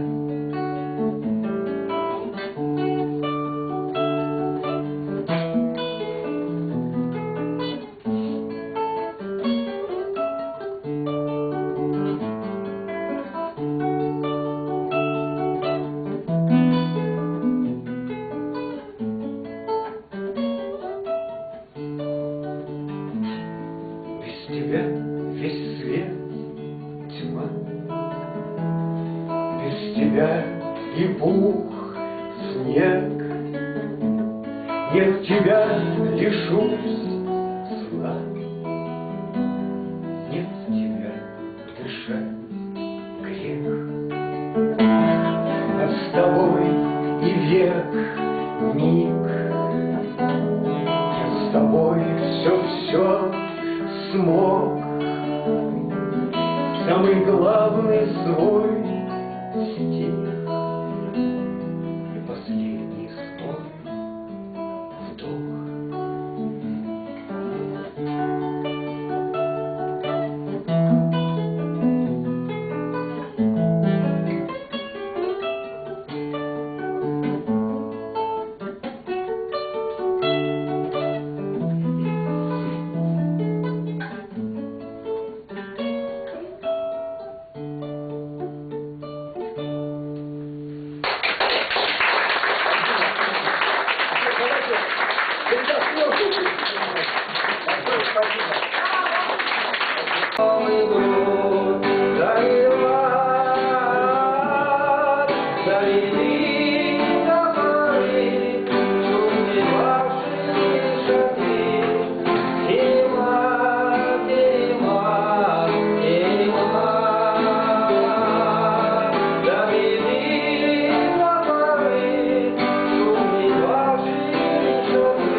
хочешь, я выучусь шить, а может и вышивать, а хочешь, я выучусь жить, и будем жить, поживать.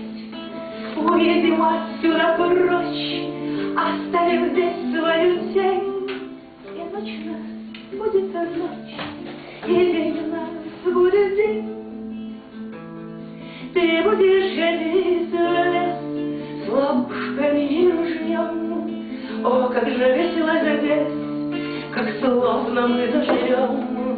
И я скоро выучусь прясть, чистить и сматывать шерсть, а детей у нас будет 5, а может быть даже 6. И будет трава расти, а в доме топится печь. И, Господи, мне прости, я, может быть, брошу петь, и будем, как люди, жить, добро себе наживать. Ну, хочешь, я выучусь шить, а может, и вышивать. Я тут боюсь, что я не видел проводить.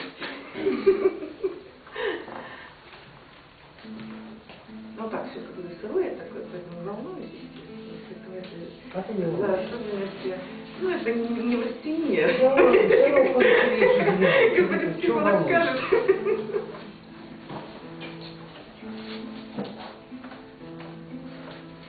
Бежим, не соблюдая поворот, забыв про сон.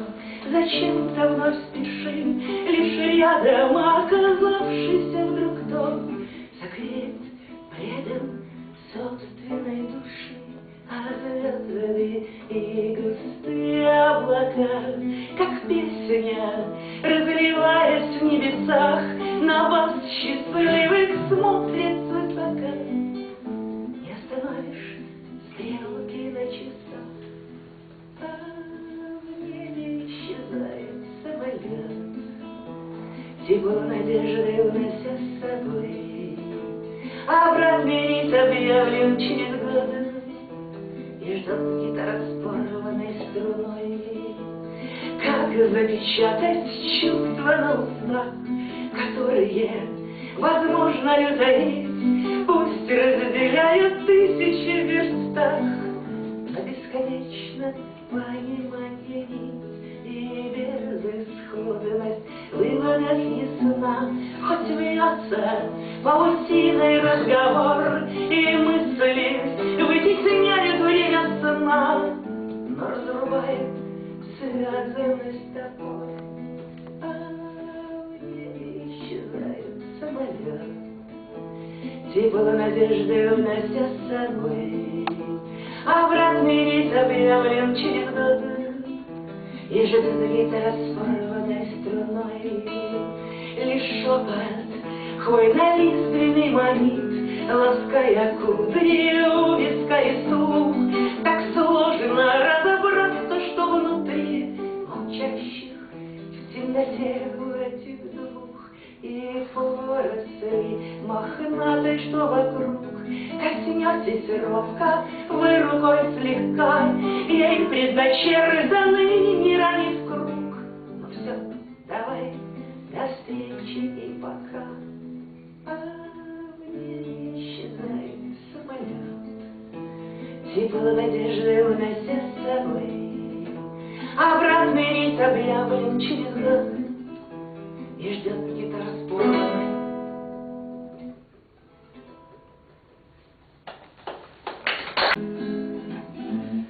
Хорошо быть молодым, за любовь к себе сражаться, перед зеркалом седым независимо держаться. Хорошо всего ходить, брать свое и не украдкой гордой гривой шелестеть. Гордый славится повадкой, то это запевать, порываясь все бы эти вечером снова подавать. Раздувала жаркий сплетен, когда мы были молодые, когда мы были молодые, и чушь прекрасную несли.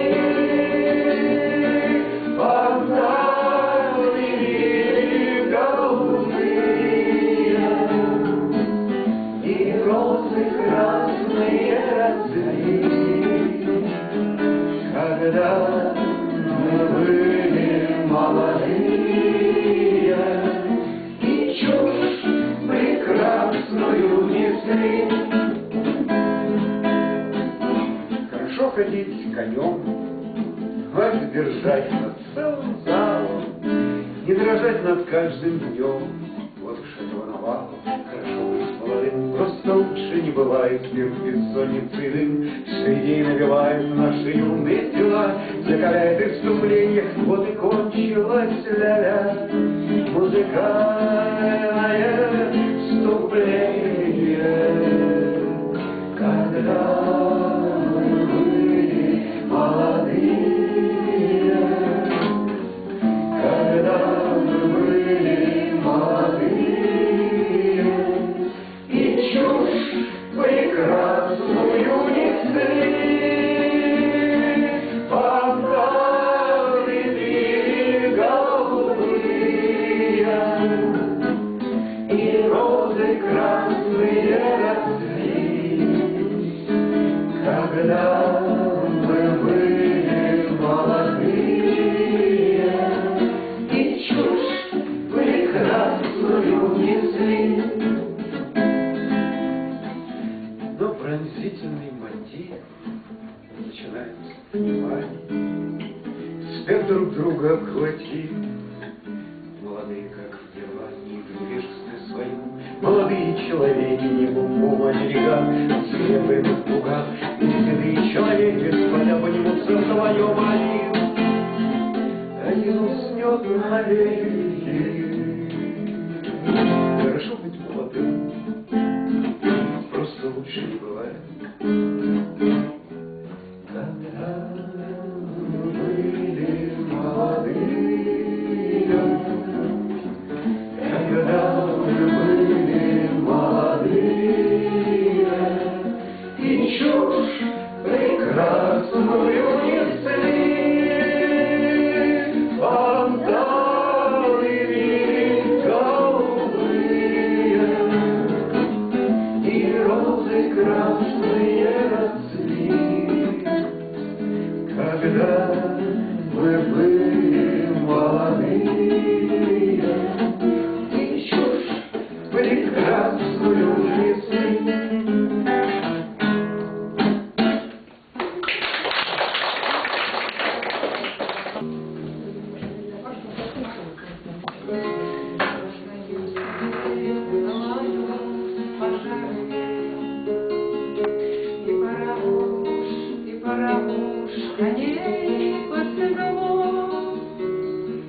Изготовились схватки гусары, и счастливое время пришло.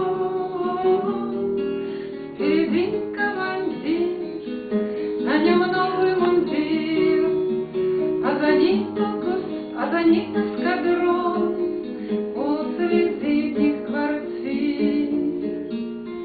А молодой гусар, Марию влюбленный, он все стоит пред ней, колено преклоненный.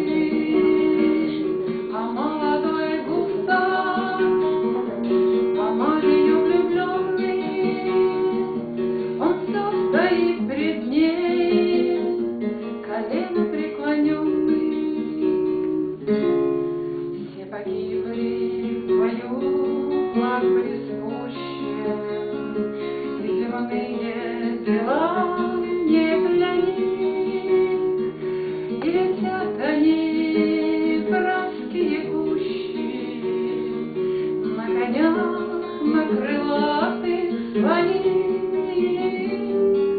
Впереди командир, на нем рваный мундир, а за ним тот гусар покидает сей мир. Но чудится ему, что он опять влюбленный, опять стоит пред ней, колено преклоненный. Но чудится ему, что он опять влюбленный, опять стоит пред ней, колено преклоненный.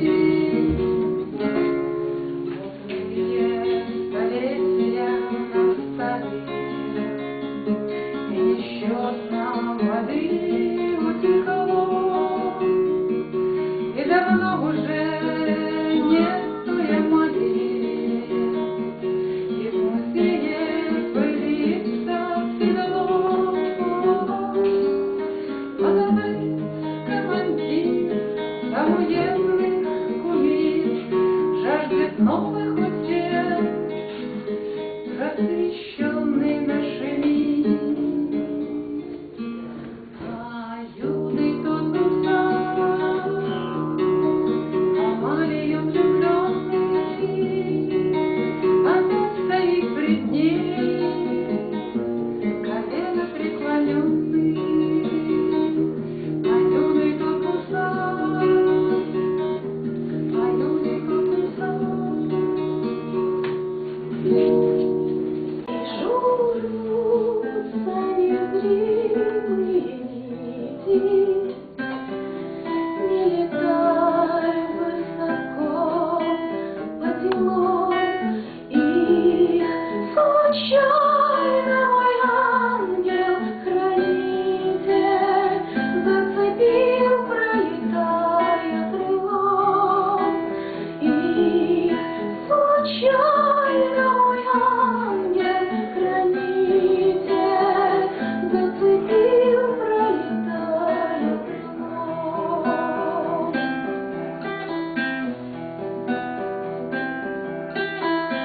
Где-то вдруг обрывается сердце, в облаках произносится ах.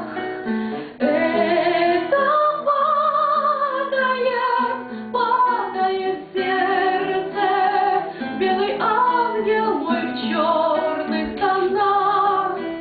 Это падает сердце, белый ангел мой в черных тонах. Я последнему трепету внемлю, приближаются лес и цветы. Не роняй меня с неба на землю, с невозможной твоей высоты. Не роняй меня с неба на землю, с невозможной твоей высоты.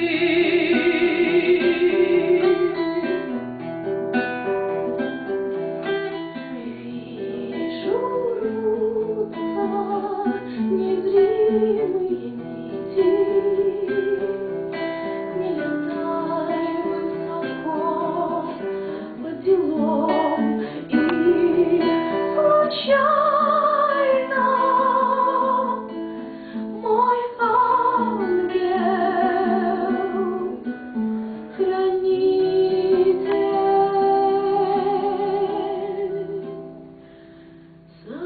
зацепил, пролетая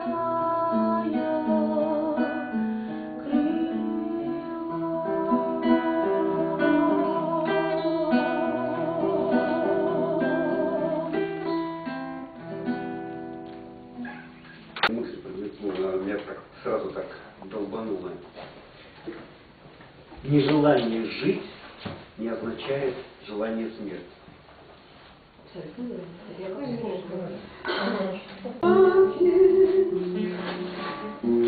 Но ты об этом не спеши. Я обманул во мраке, что громче музыка атаки, что тише музыка души. Чем звонче музыка атак, чем слаще днем огней домашних. И это было только так. Мои скитания вчерашних, чем слаще мед огней домашних, тем громче музыка атак. Из глубины минувших лет еще яснее, чем когда-то, чем звонче музыка побед.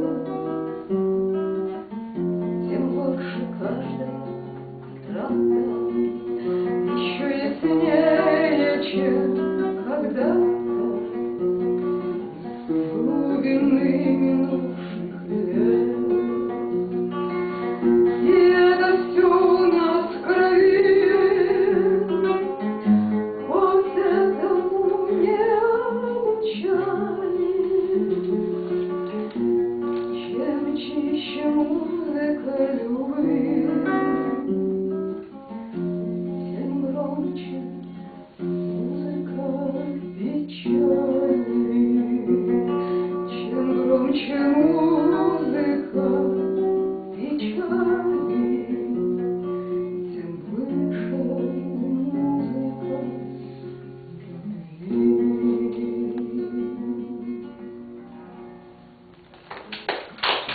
Да все планеты светят ярко, у них видать, как у людей.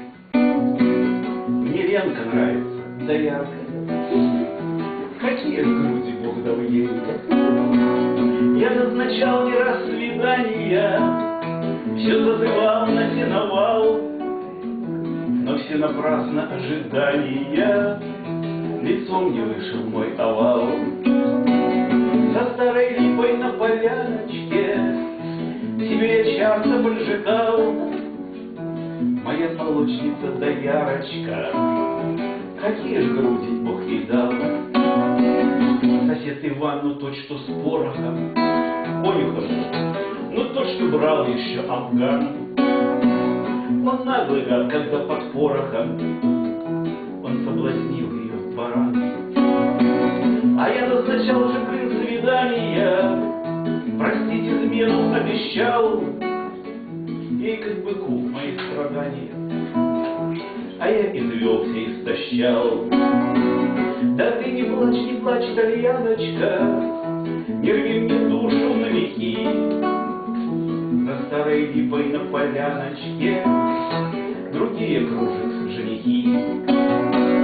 За старой липой на поляночке тебя я часто поджидал. Моя молочница да ярочка, какие ж груди Бог ей дал. И все планеты светят ярко, у них видать, как у людей. Мне Ленка нравится, да ярко, особо груди, что у ней. За старой липой на поляночке тебя я часто поджидал. Моя молочница, моя да ярочка, ох, то, что надо, Бог ей дал.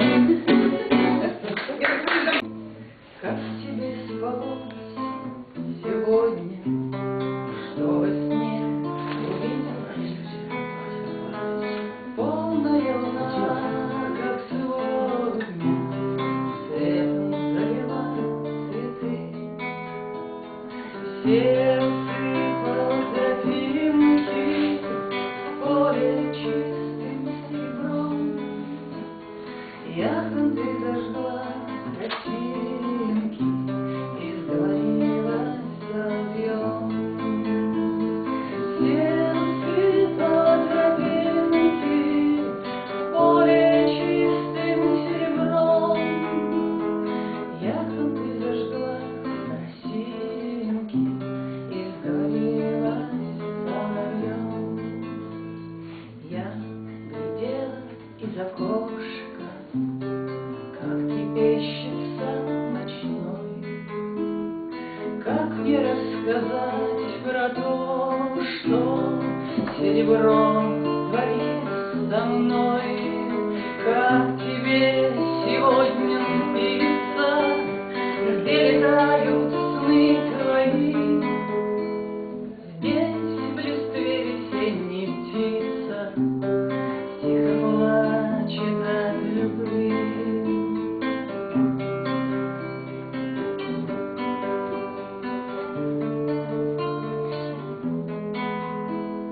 Здесь в листве весенней птица тихо плачет от любви. Спи, пусть сон твой будет светлым, не печалься, Бог с тобой. Лунный сад и соловей в нем не нарушат твой покой. Я прольюсь живою строчкой, раскаленным серебром, приманю твой сон и молча мы с ним посидим вдвоем.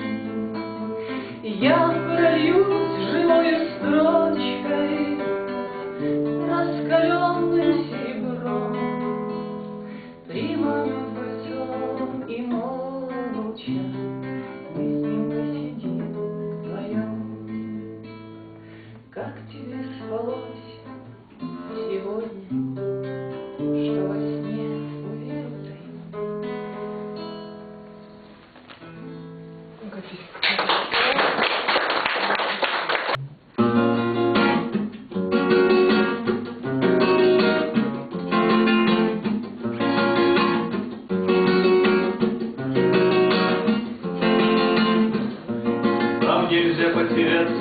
просторах инета и запутаться в хитростях сотовых цифр. Где ты, друг мой, любимая девочка, где ты? Расстояние не в счет, нет, прогресс — это миг. Нам ничто не заменит костер под сосною. Самый первый наш светлый и сваянный круг. Там на бревнышках, помню, сидели со мною и девчонка из детства, и верный мой друг. И девчонка из детства, и верный мой друг. А потом жизнь вела по дорогам и странам, разметала, как кегли в азартной игре. Я примчусь к вам, друзья, сквозь моря, океаны.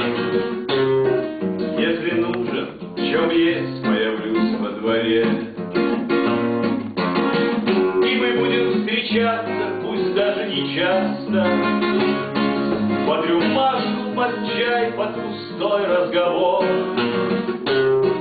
Ни в сети, ни на сайте, ни в сотовой пасти, но у старой сосны, где горит наш костер, а у старой сосны, где горит наш костер.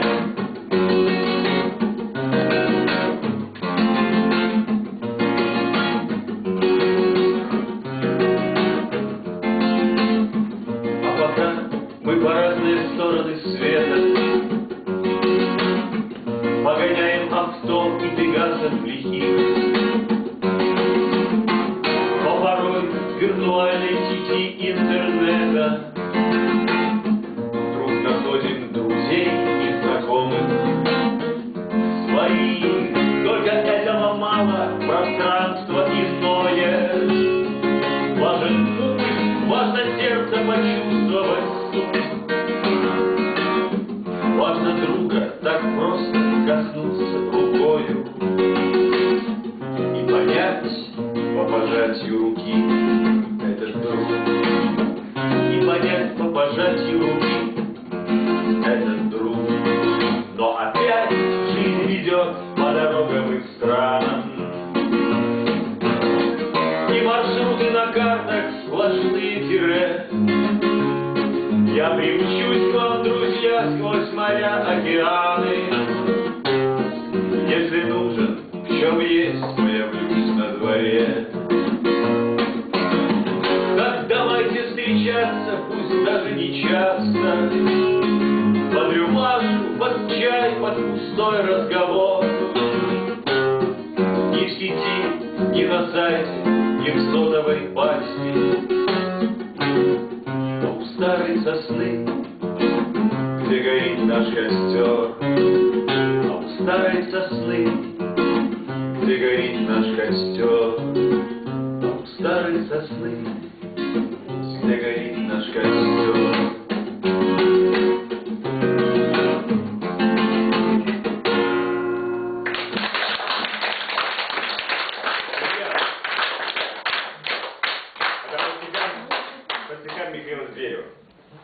Ах ты, Вера, тихая, невинная, разбитая, ты куда ведешь меня? Всюду пожалуй горя, мой коня запускал, темная дорога. Колокольчик все звучал, пивом другая. Диги-диги-дон, дон-дон, диги-дон, дон-дон, дон-дон, дон-дон, диги-диги-дон, дон-дон, диги-дон, дон-дон, дон-дон. Ночь прошла, встает рассвет, путь не длинный, и звучит его сонет. Музыка из старинной, рысью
жен своих лелеют, а в соблазнах не намереваются блудить. И зарплату еле поднимает лифт на 17-й этаж. От такой заботы сердце тает, ты за это жизнь легко отдашь. Ну, а мой вроде не хромой, да и какой-нибудь старик. Только он каждый день деньской что-нибудь донес за воротник. У других девчонок в доме идеал не рыдает кран с бочком ручьем, а дверные ручки накрепко прижал идеальный, как рояль, проем. Не скрипят пружины, ночью ритмом в такт, и иллюминация ярка. Будет запах кофе, по утрам их факт, а не брать услугам ЖКХ. Ну, а мой вроде не хромой, а глаза как два больших шмеля, совершив подвиг трудовой, до получки просит 3 рубля. Наконец решила, что пойду пойду подходящего диаметра. Лучше с крепкой ручкой я в сковороду, ну, родной, ни пуха, ни пера. Да, друг мой, лопить не стальной, что хлебнул подарка новизны. И, сразнившись со сковородой, жарить молча мне на ней блины. Если что, не верите к врачам, и бессильный экстрасенсы тут. Все проблемы девкам по плечам кухонную утварь пусть найдут. Все проблемы девкам по плечам страшен и жесток наш женский суд. Его стихи все гениальны, хотя слова не безупречны. А было бы все идеально и исполнилось человечество.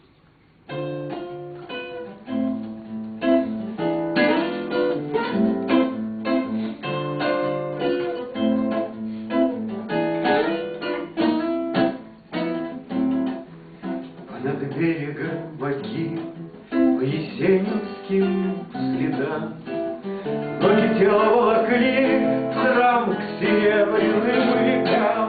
Ноги тела волокли в плен исчезнувшим годам. И в есенинской тени я напьюсь остатком дня, городскую боль тени из уставшего меня, городскую дурь тени из заблудшего меня. Учьявостью берет непонятно без пари, завитки от горьких слез, что поэт здесь проронил, завитки от горьких слез, что поэт не утаил. От Тольятти в захмеле закачались дерева, я в объятья дамы треп упаду, все трын-трава. Я в объятиях дамы треп, мне теперь все трын-трава. Над берегом Оки по есенинским стихам черти душу волокли в англитерный смертный гам. Душу черти волокли, разорвав напополам.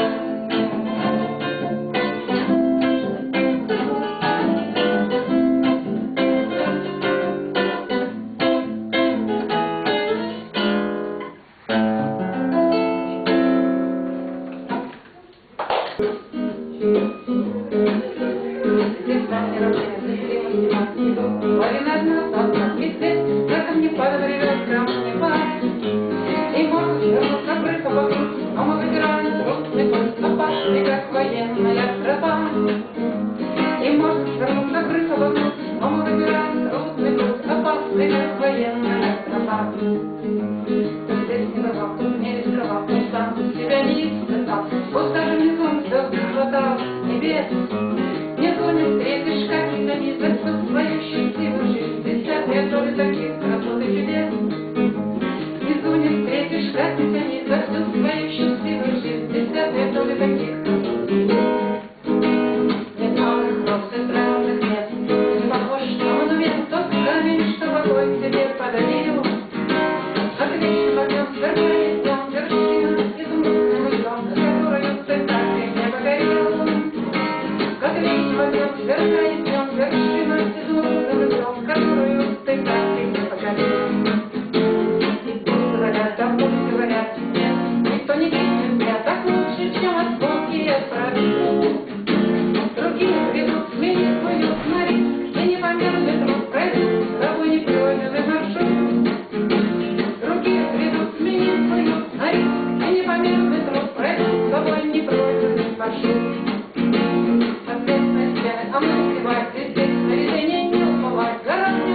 страховка не помила.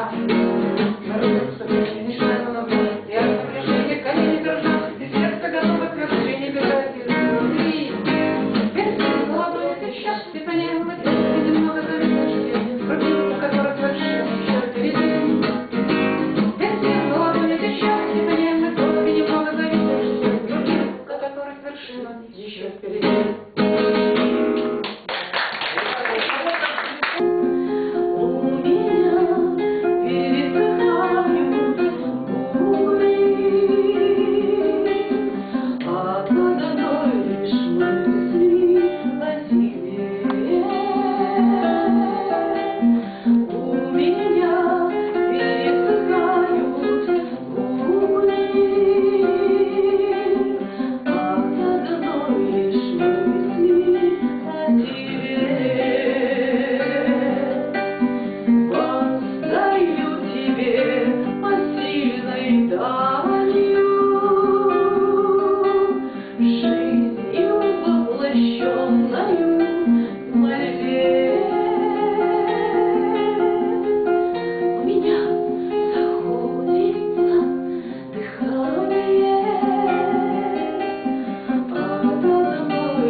Балаклава, к причалу спешит пассажир, закурит, настроит на гитару, собравшись на дальний инжир.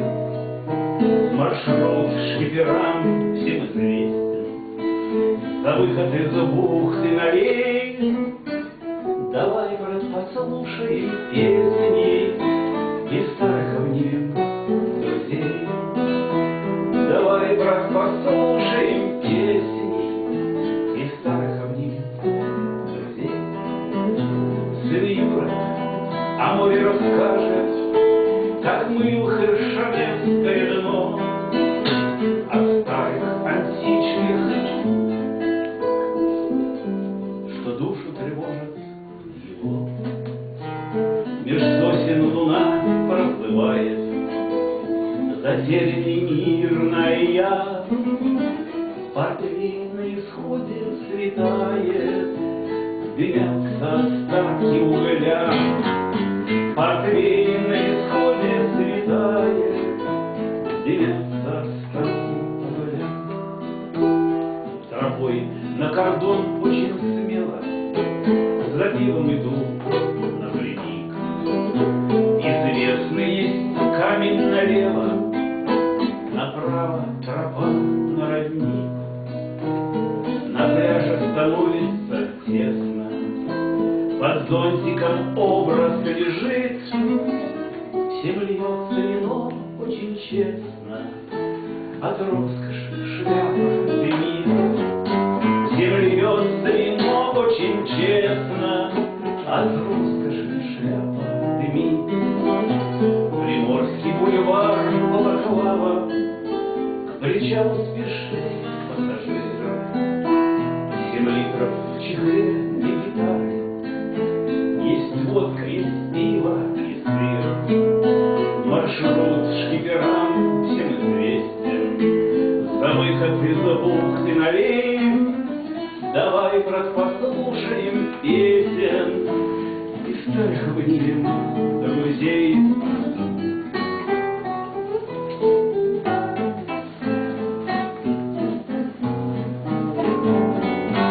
Давай, брат, послушаем песен и старых обнимем друзей.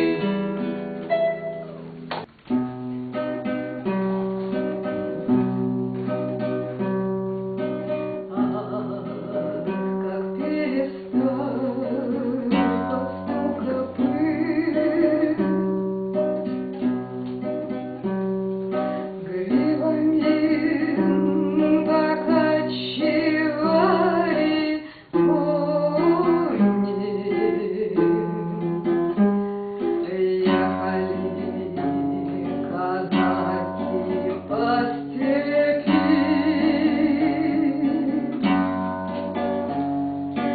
На поводья опустив ладони,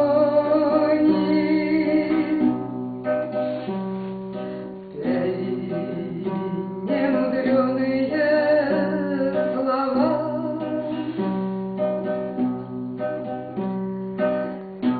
Тяжело катая кадыками, поднимала голову трава.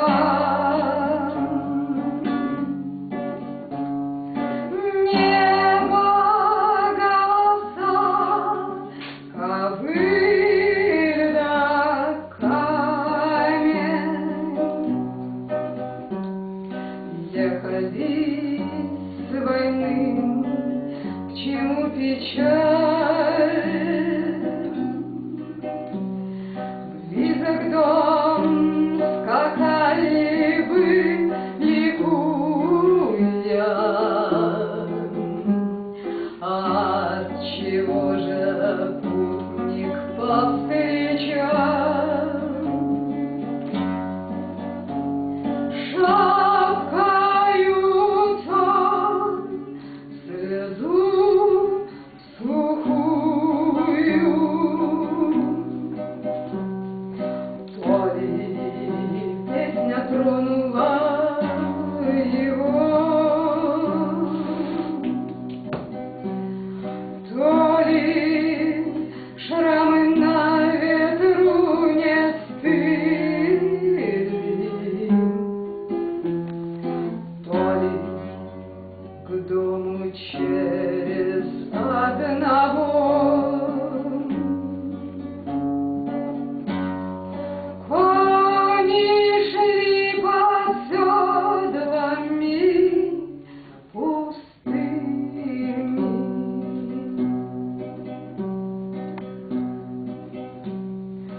Ах, как перестали под стук копыт, гривами покачивали кони. Ехали казаки по степи. На поводья опустив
пока ты выйдешь в мир большой, узнаешь, что хорошо в нем, а что плохо. За мигом миг, за часом час, как сердце стук и луч полет. Разве жизнь любой из нас не путь свой собственный пройдет? За часом час, за годом год несет нас времени река. Какой там дальше поворот, нам не узнать наверняка.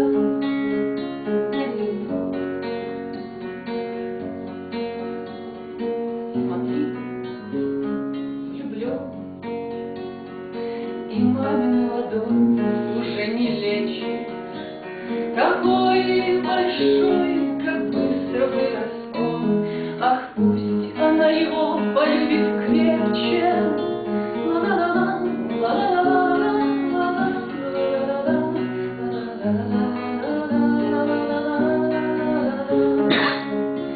смотри, родился внук, как на кого похож, на деда. Он мал, он слаб, смотри, замкнулся круг, и жизнь рисует новую победу. За мигом миг, за часом час, как сердце стук и луч полет. Разве жизнь любой из нас не путь свой собственный пройдет? За часом час, за годом год несет нас времени река. Какой там дальше поворот, нам не узнать наверняка. Наверняка.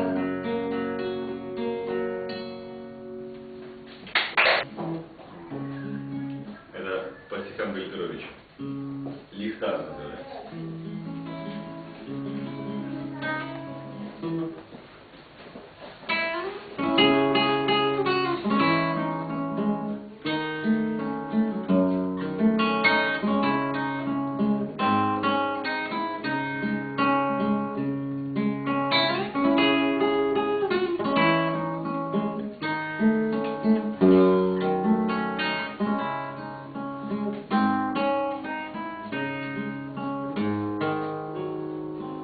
На острове души моей зима, на острове души моей завея, не бытал ёй давно мяне няма, не бытал ёй давно мяне няма. Не бытал ёй давно мяне няма, а толькі успаміны, як надзея. На острове души моей сняги, холодный лед расстання вечаровый. Пустые вочы и пустые словы, невернутые неколи долги, невернутые неколи долги. На острове души моей сняги. На острове души моей лихтар, что светит праз туман и завируху, якому я приношу на алтарь свою давно узгодованную скрупу, якому я приношу на алтарь. На острове души моей лихтар.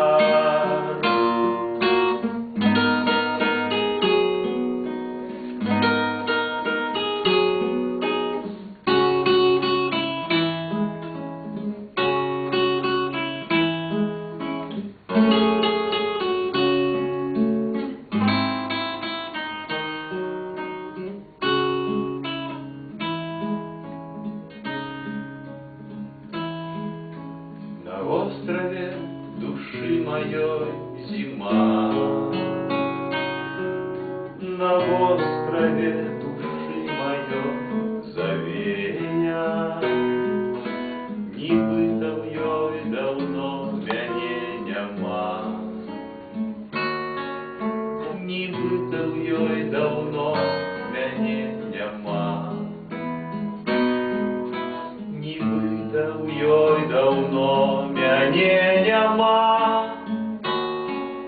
А толькі успаміны, як надзея на острове души моей ліхтар.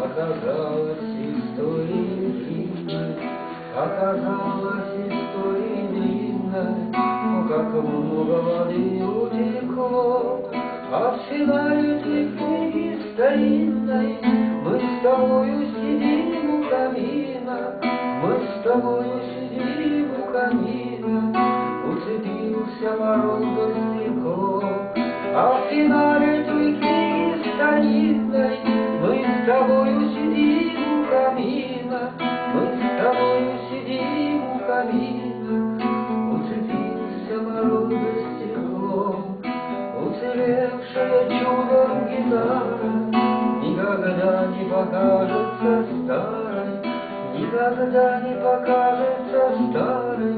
Сотню раз мой успетый сонет со стены наблюдает за нами, молодину с грустью глазами, молодину с грустью глазами, твой старинный прекрасный портрет со стены наблюдает за нами, молодину с грустью глазами, молодину с грустью глазами, твой старинный прекрасный портрет.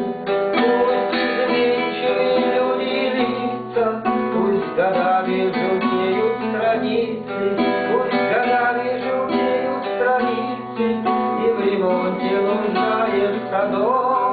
Пусть родители ставятся дальше, ты осталась такую, как раньше, ты осталась такую, как раньше, поднялись степи сном. Пусть родители ставятся дальше, ты осталась такую, как раньше, ты осталась такую, как раньше, поливаясь цветы перед сном.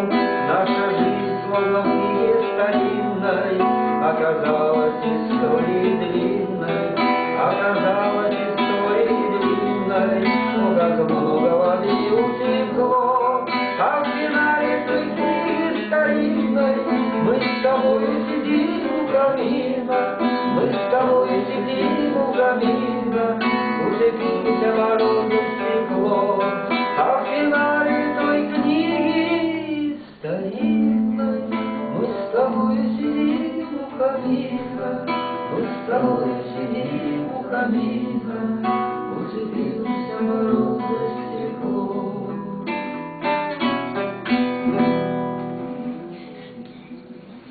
А вторая песня про очень долгую любовь.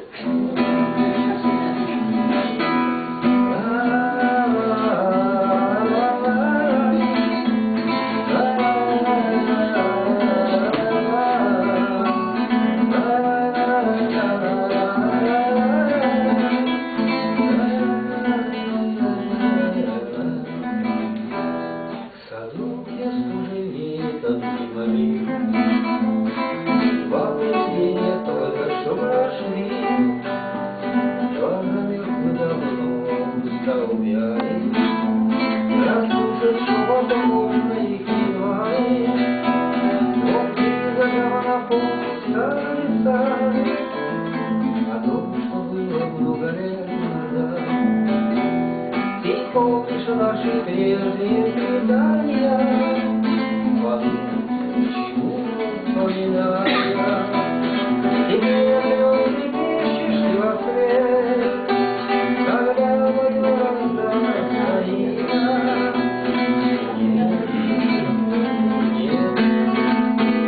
Блаженство наше было столь безмерно, мы целовались больше, да, наверно.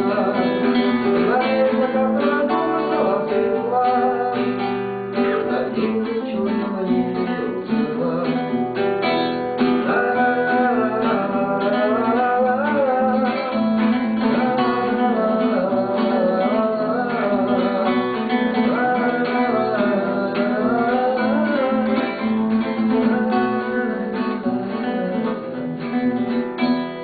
Поляк в туманных призом не пропали, и слушал шапороги той звали. Он длинно там напомнил старый сад о том, что было много лет назад. Статичен путь земной, длиннее казалось, нет дороги, и под печальной луной бредешь, слагая мысли строки, и уйгома пустота уж зачастую не пугает взаимодействий простота. Тобой прощается с годами, но черные зависти оскал клинки вонзает, больно в сердце, шаг дрогнув твой не станет мал. Лишь в грязь засасывает берцы, подлость ее улыбки лед, когда идешь, шатаясь к цели, безжалостным капканом ждет. Не пощадив, а лишь отмеряв, но ты ведь сильней слабаков. Точек опоры, не теряя, согнулся, встал и был таков. И бегом дальше, как борзая, резкий в тишине щелчок, короткий навсегда ты мерит, иди дерзай, пока есть срок, в который сможешь много сделать. Иди дерзай, пока есть срок, успеешь, может, что-то сделать.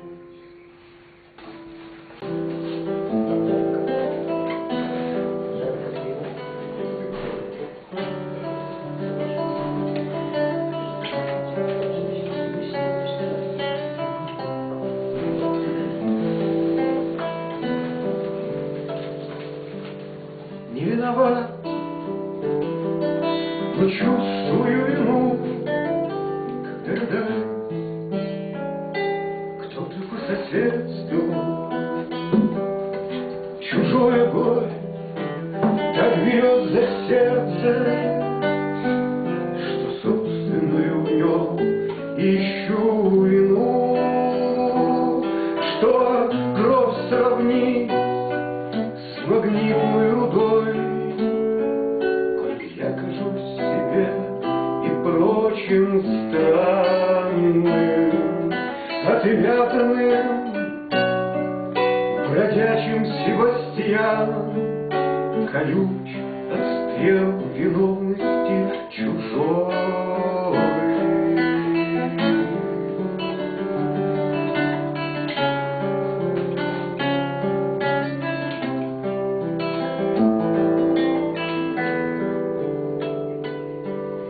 Во мне так много не моей вины, что я своей уже не замечаю, и без словес в спину принимаю свистящую стрелу чужой вины. А по ночам в колодезных зрачках Сусловой Катюши, и крик ее не виновата душит меня и закипает на губах.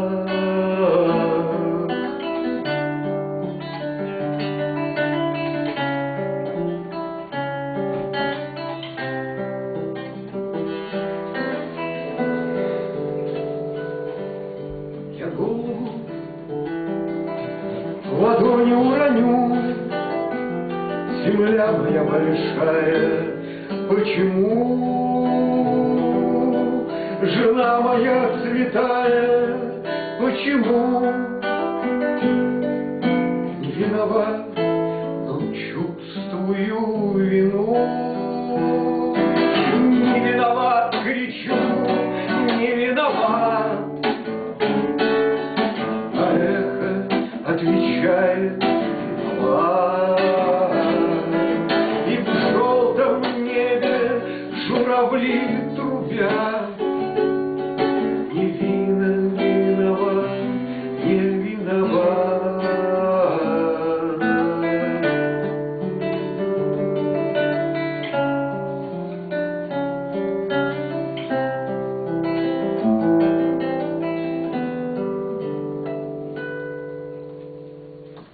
Вот это стихи Петра Ильича. Есть стихи, которые мне не даются. Я не могу их выучить. То есть есть одно вообще стихотворение, которое вот его как драматургируешь, как его выучишь, это будет одно... Это про чужие стихотворения? Про свои, да. Я к тому, что вот иначе мне попросила почитать стихотворение, а я вот боюсь, что я здесь его не сделаю, потому что оно мне не дается, хотя я много сил потратила, чтобы его выучить. Вот. А я хочу прочитать другое стихотворение, тоже интересное, такое, ну, странное, не странное. Дочка рассказала про мамину судьбу накануне войны, вот здесь в Минске все происходило. И она сказала так, ну, мимолетом рассказала, и все, говорит, вот как сюжет. И она меня настигла. Вот, удивительно. Вот я вам хочу это прочитать стихотворение. Еще чем оно меня вообще поразило, мамина судьба, что такая любовь когда-шняя, ну, перед войной, ее побудила на то, что она пошла на войну, прошла войну, искала этого лейтенанта своего, не нашла, вернулась, но умирая, она его помнила. Вот, хотя у него дети, вот. Синий платочек, синий, не удалось сберечь. Сильно любили, не сильно. Разве об этом речь? Как, надрывая сердце, это понять уму? Мне оставаться в Минске, в Брестскую крепость ему, время тревожно-дремное, смутный надрыв души и поцелуй скромное. Вань, приедешь, пиши. Июньские ночи страстные, в объятиях тепла, тишины. Смотримся в очи ясные, неделя еще до войны. Блестят петлицы Летехины. Жаль, что не едешь со мной. Гляну в глаза глубокие, будешь моей женой. Только смеялась застенчиво. Можно подумать мне, сердце мое переменчиво. А время уже шло к войне. Вот на память платочек нежно прижалась к груди. К исходу последний денечек. Ой, мама в окне, уходи. Не отпущу. Крепко держит руку мою. Слышишь, приеду скоро. Слышишь, сватов зашлю. Ну хорошо, довольно. После поговорим. Руку пусти, мне больно. Рано вставай. Иди. И каблучков цокот. Отсчитаны мира дни. В душе до последнего ропот не виделись больше. Вот такая история накануне войны в городе Минск. Песни и стихи, которые практически учить не надо. Они как-то раз выливаются и все. А значит, то либо потом, либо не сейчас, либо не твое. Не то. Нет, вот Корнеистов, например, он не влазит в меня, да? Хотя я изумительно поражаюсь этой поэзией, сумасшедшей. Нет, можно нравиться, я имею в виду, что его читать. трудно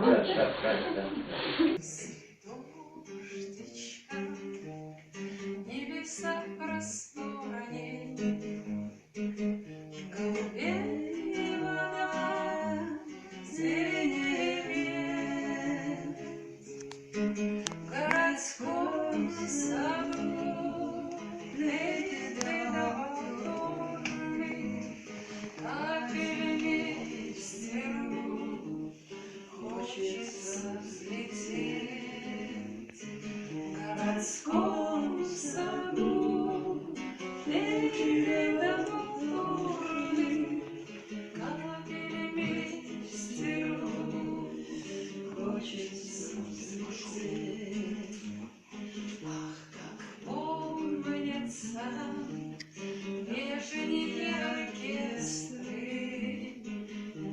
военные, а из мирных лет расплескалась булочка, как ресны, та мелодия о поющих нет.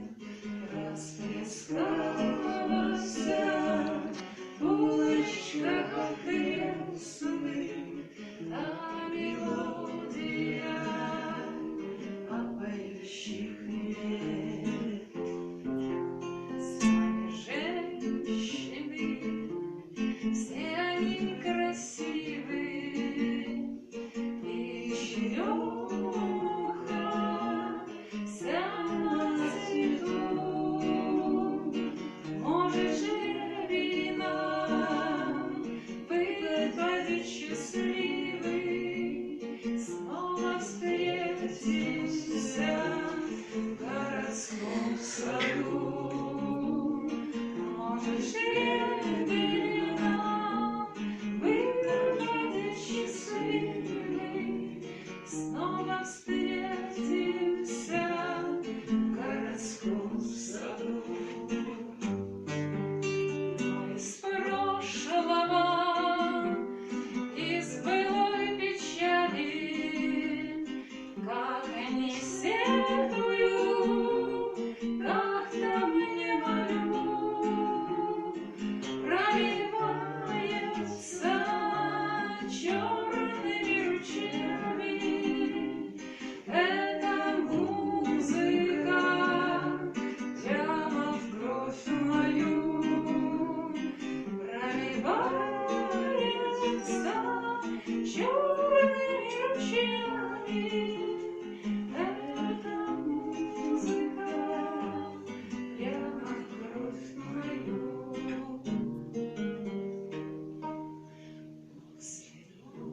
Снежка в небесах просторные, голубее вода, зеленее лес. В городском саду ветер повторный, капель вместе рук хочется взлететь. В городском саду ветер повторный, капель вместе рук хочется взлететь.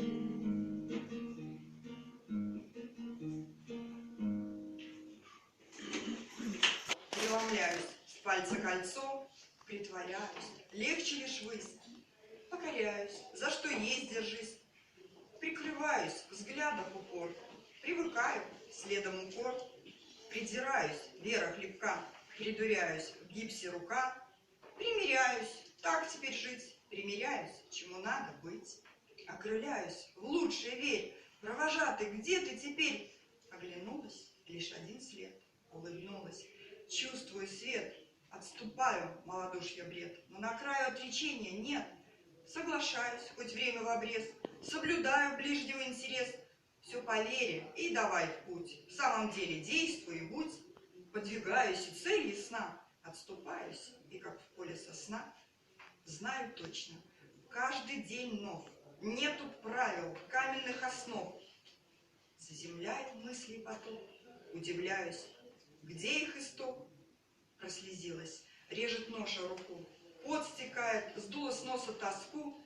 На зеленый, благо секунды две. И прохожий ветер ведь в голове.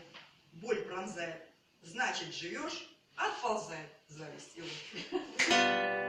Была у ковбоя кобыла по имени Бэйби была, полна чистокровного пыла, скакала, как будто плыла.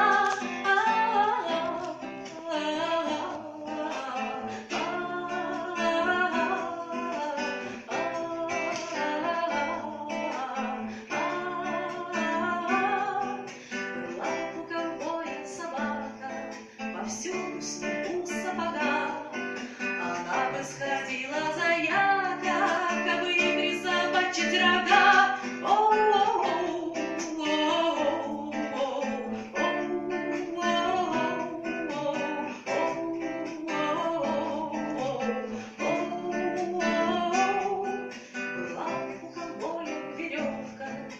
голова раскрутит слегка. Большая нужна тренировка, чтобы не подводила рука. Ай-яй-яй, ай-яй-яй, ай-яй-яй, ай-яй-яй, ай-яй-яй. Была у ковбоя бутылка, когда заломает телка. С бутылкой целуется пылка, ковбой не прикончит пока.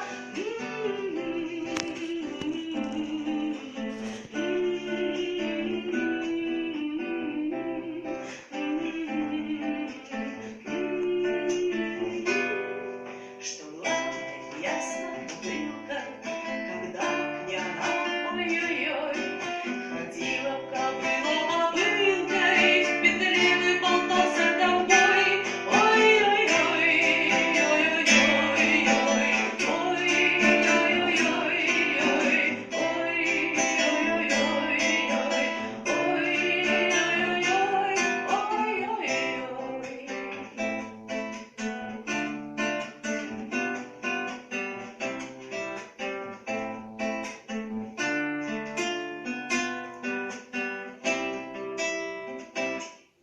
Как полон дом и тесен круг, и дорог старый добрый друг. Нам не рожать сплоченных рук, а оглянуться недосугом. И ввысь взлетают голоса, там сотворяя чудеса, бесповоротность колеса не ощущая в небесах. И обещаний сладкий плен, прочнее казалось мудрых стен. Наш мир загадочно брен, сегодня явь, а завтра тлен. Не возвратится время вновь, разбита вдребезги любовь, осколок ранит сердце в кровь, и седина пронзает бровь. Пусть потечет с ресницы тушь, но праздным словом не нарушь, и пронеси сквозь сотни стуж слияние звуков, нот и душ. Эта странная, милая женщина стала всем моим бедам виной, будто в жизни глубокая трещина между прошлым и нынешним мной. Мне не жалко ни сердца, ни печени, жизнь бывает хмельная прошла. Жаль только то, что 100 лет незамеченной она рядом со мной жива. Зарисовочка такая.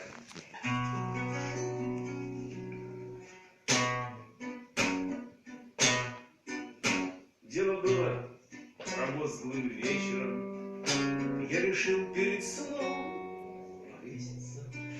Мне деваться уж было некуда, все, что нажил стакан, поместится. И поскольку мне жизнь зажили, я удавочку, разумеется, но явился тут ангел с крыльями. Не спеши, говорит, успеется. Ты дурак, говорит, или пьяница, хочешь смерти найти, спасения. Поглядишь, дурак, нынче ж пятница, а там сплошное, блин, воскресенье. Там все вечное, будь ты проклята. И чтоб делом закрыть дискуссию, он повел меня в рай инкогнито. И по раю провел экскурсию, а там крылатые бродят лошади, там все глюка и Баха слушают, и на арфах играют Господи, и амброзию спицей кушают, все танцуют и улыбаются, ходят какать в сады цветущие, там что хочешь, что жених сбывается. Там поэты все сплошь не пьющие, там все женщины только честные. Ну а жен может быть, сколько справишься, вот такие края чудесные. Поглядишь и все, и ударишься. Дай Бог день прожить, чтобы вечер за утро был нам благодарен. Дай Бог год прожить, словно вечность нам сделала царский подарок. Дай Бог жизнь прожить, будто ангел пронес над сверкающей гладью. Дай Бог над судьбою склониться, как будто над школьной тетрадью. Ну а дальше уже не моя. О, жизнь моя, как ты мгновенна, и как горчит твое вино. О, будь же ты благословенна, что было в суете дано. О, будь же ты благословенна, что было в суете дано. Благословляю каждый знак и сон, и раннюю дорогу. Благословляю боль и мрак за то, что научили Богу. Благословляю каждый день, что прожит искренне и скромно, и труд и царственную лень, и сон, и постный, и скромный. Благословляю вся и всех, в ком или в чем природа пела, и стих, и первородный грех, что воплощает дух и тело. Благословляю каждый дом, что мне давал приют и пищу, и осенял меня крестом, преображая дух мой нищий, и зелень влажную бегом, и лес от ноября простылый. Благодарю своих врагов за то, что понял и простил. О, жизнь моя, как ты мгновенна, и как горчит твое вино. О, будь же ты благословенна, что было в суете дано.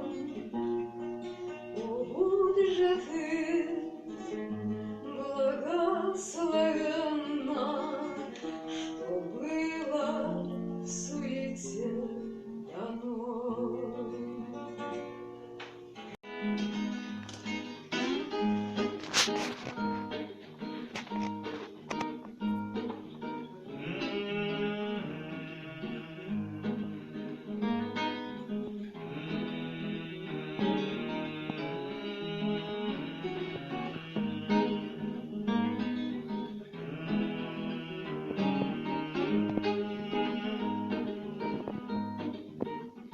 Я устроился трудиться на завод по ремонту исцарапанных сердец. Ни за деньги, ни за сытный бутерброд, просто так меня воспитывал отец. Он мне с измольства втемяшивал в башку, что достоинство не пыль из-под копыт, кем не стал бы я на жизненном веку. Первым делом человеком нужно быть, кем не стал бы я на жизненном веку. Первым делом человеком нужно быть. Пролетело с той поры немало лет, сколько шишек я успел себе набить. Жаль, от отца на этом свете больше нет.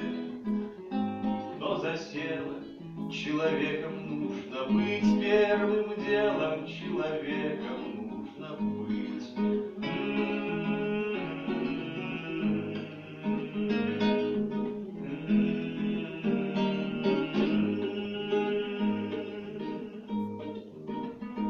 Так со временем я дал себе зарок и пашу теперь в 3 смены без обид. На заводе нас немного, я и Бог, но работа по ремонту не стоит. Приносите свое сердце, свой кристалл, отшлифую сверху песнею пройду. Человеком, может, я еще не стал, но наставник обещал, что научусь.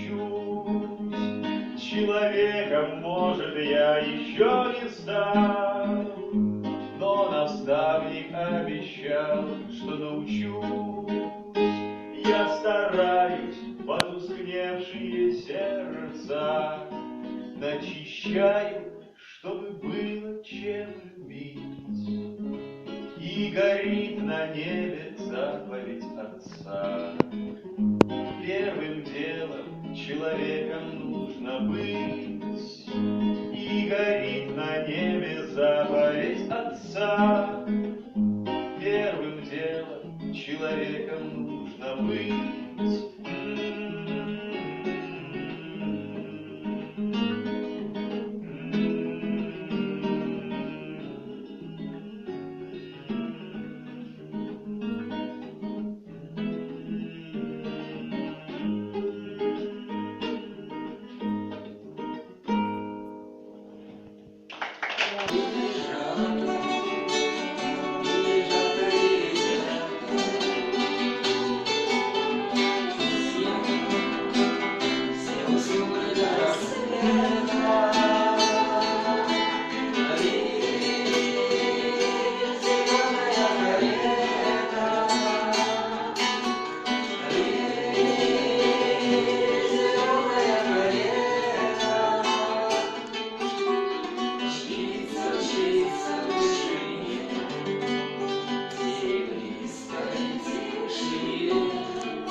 Ранний час.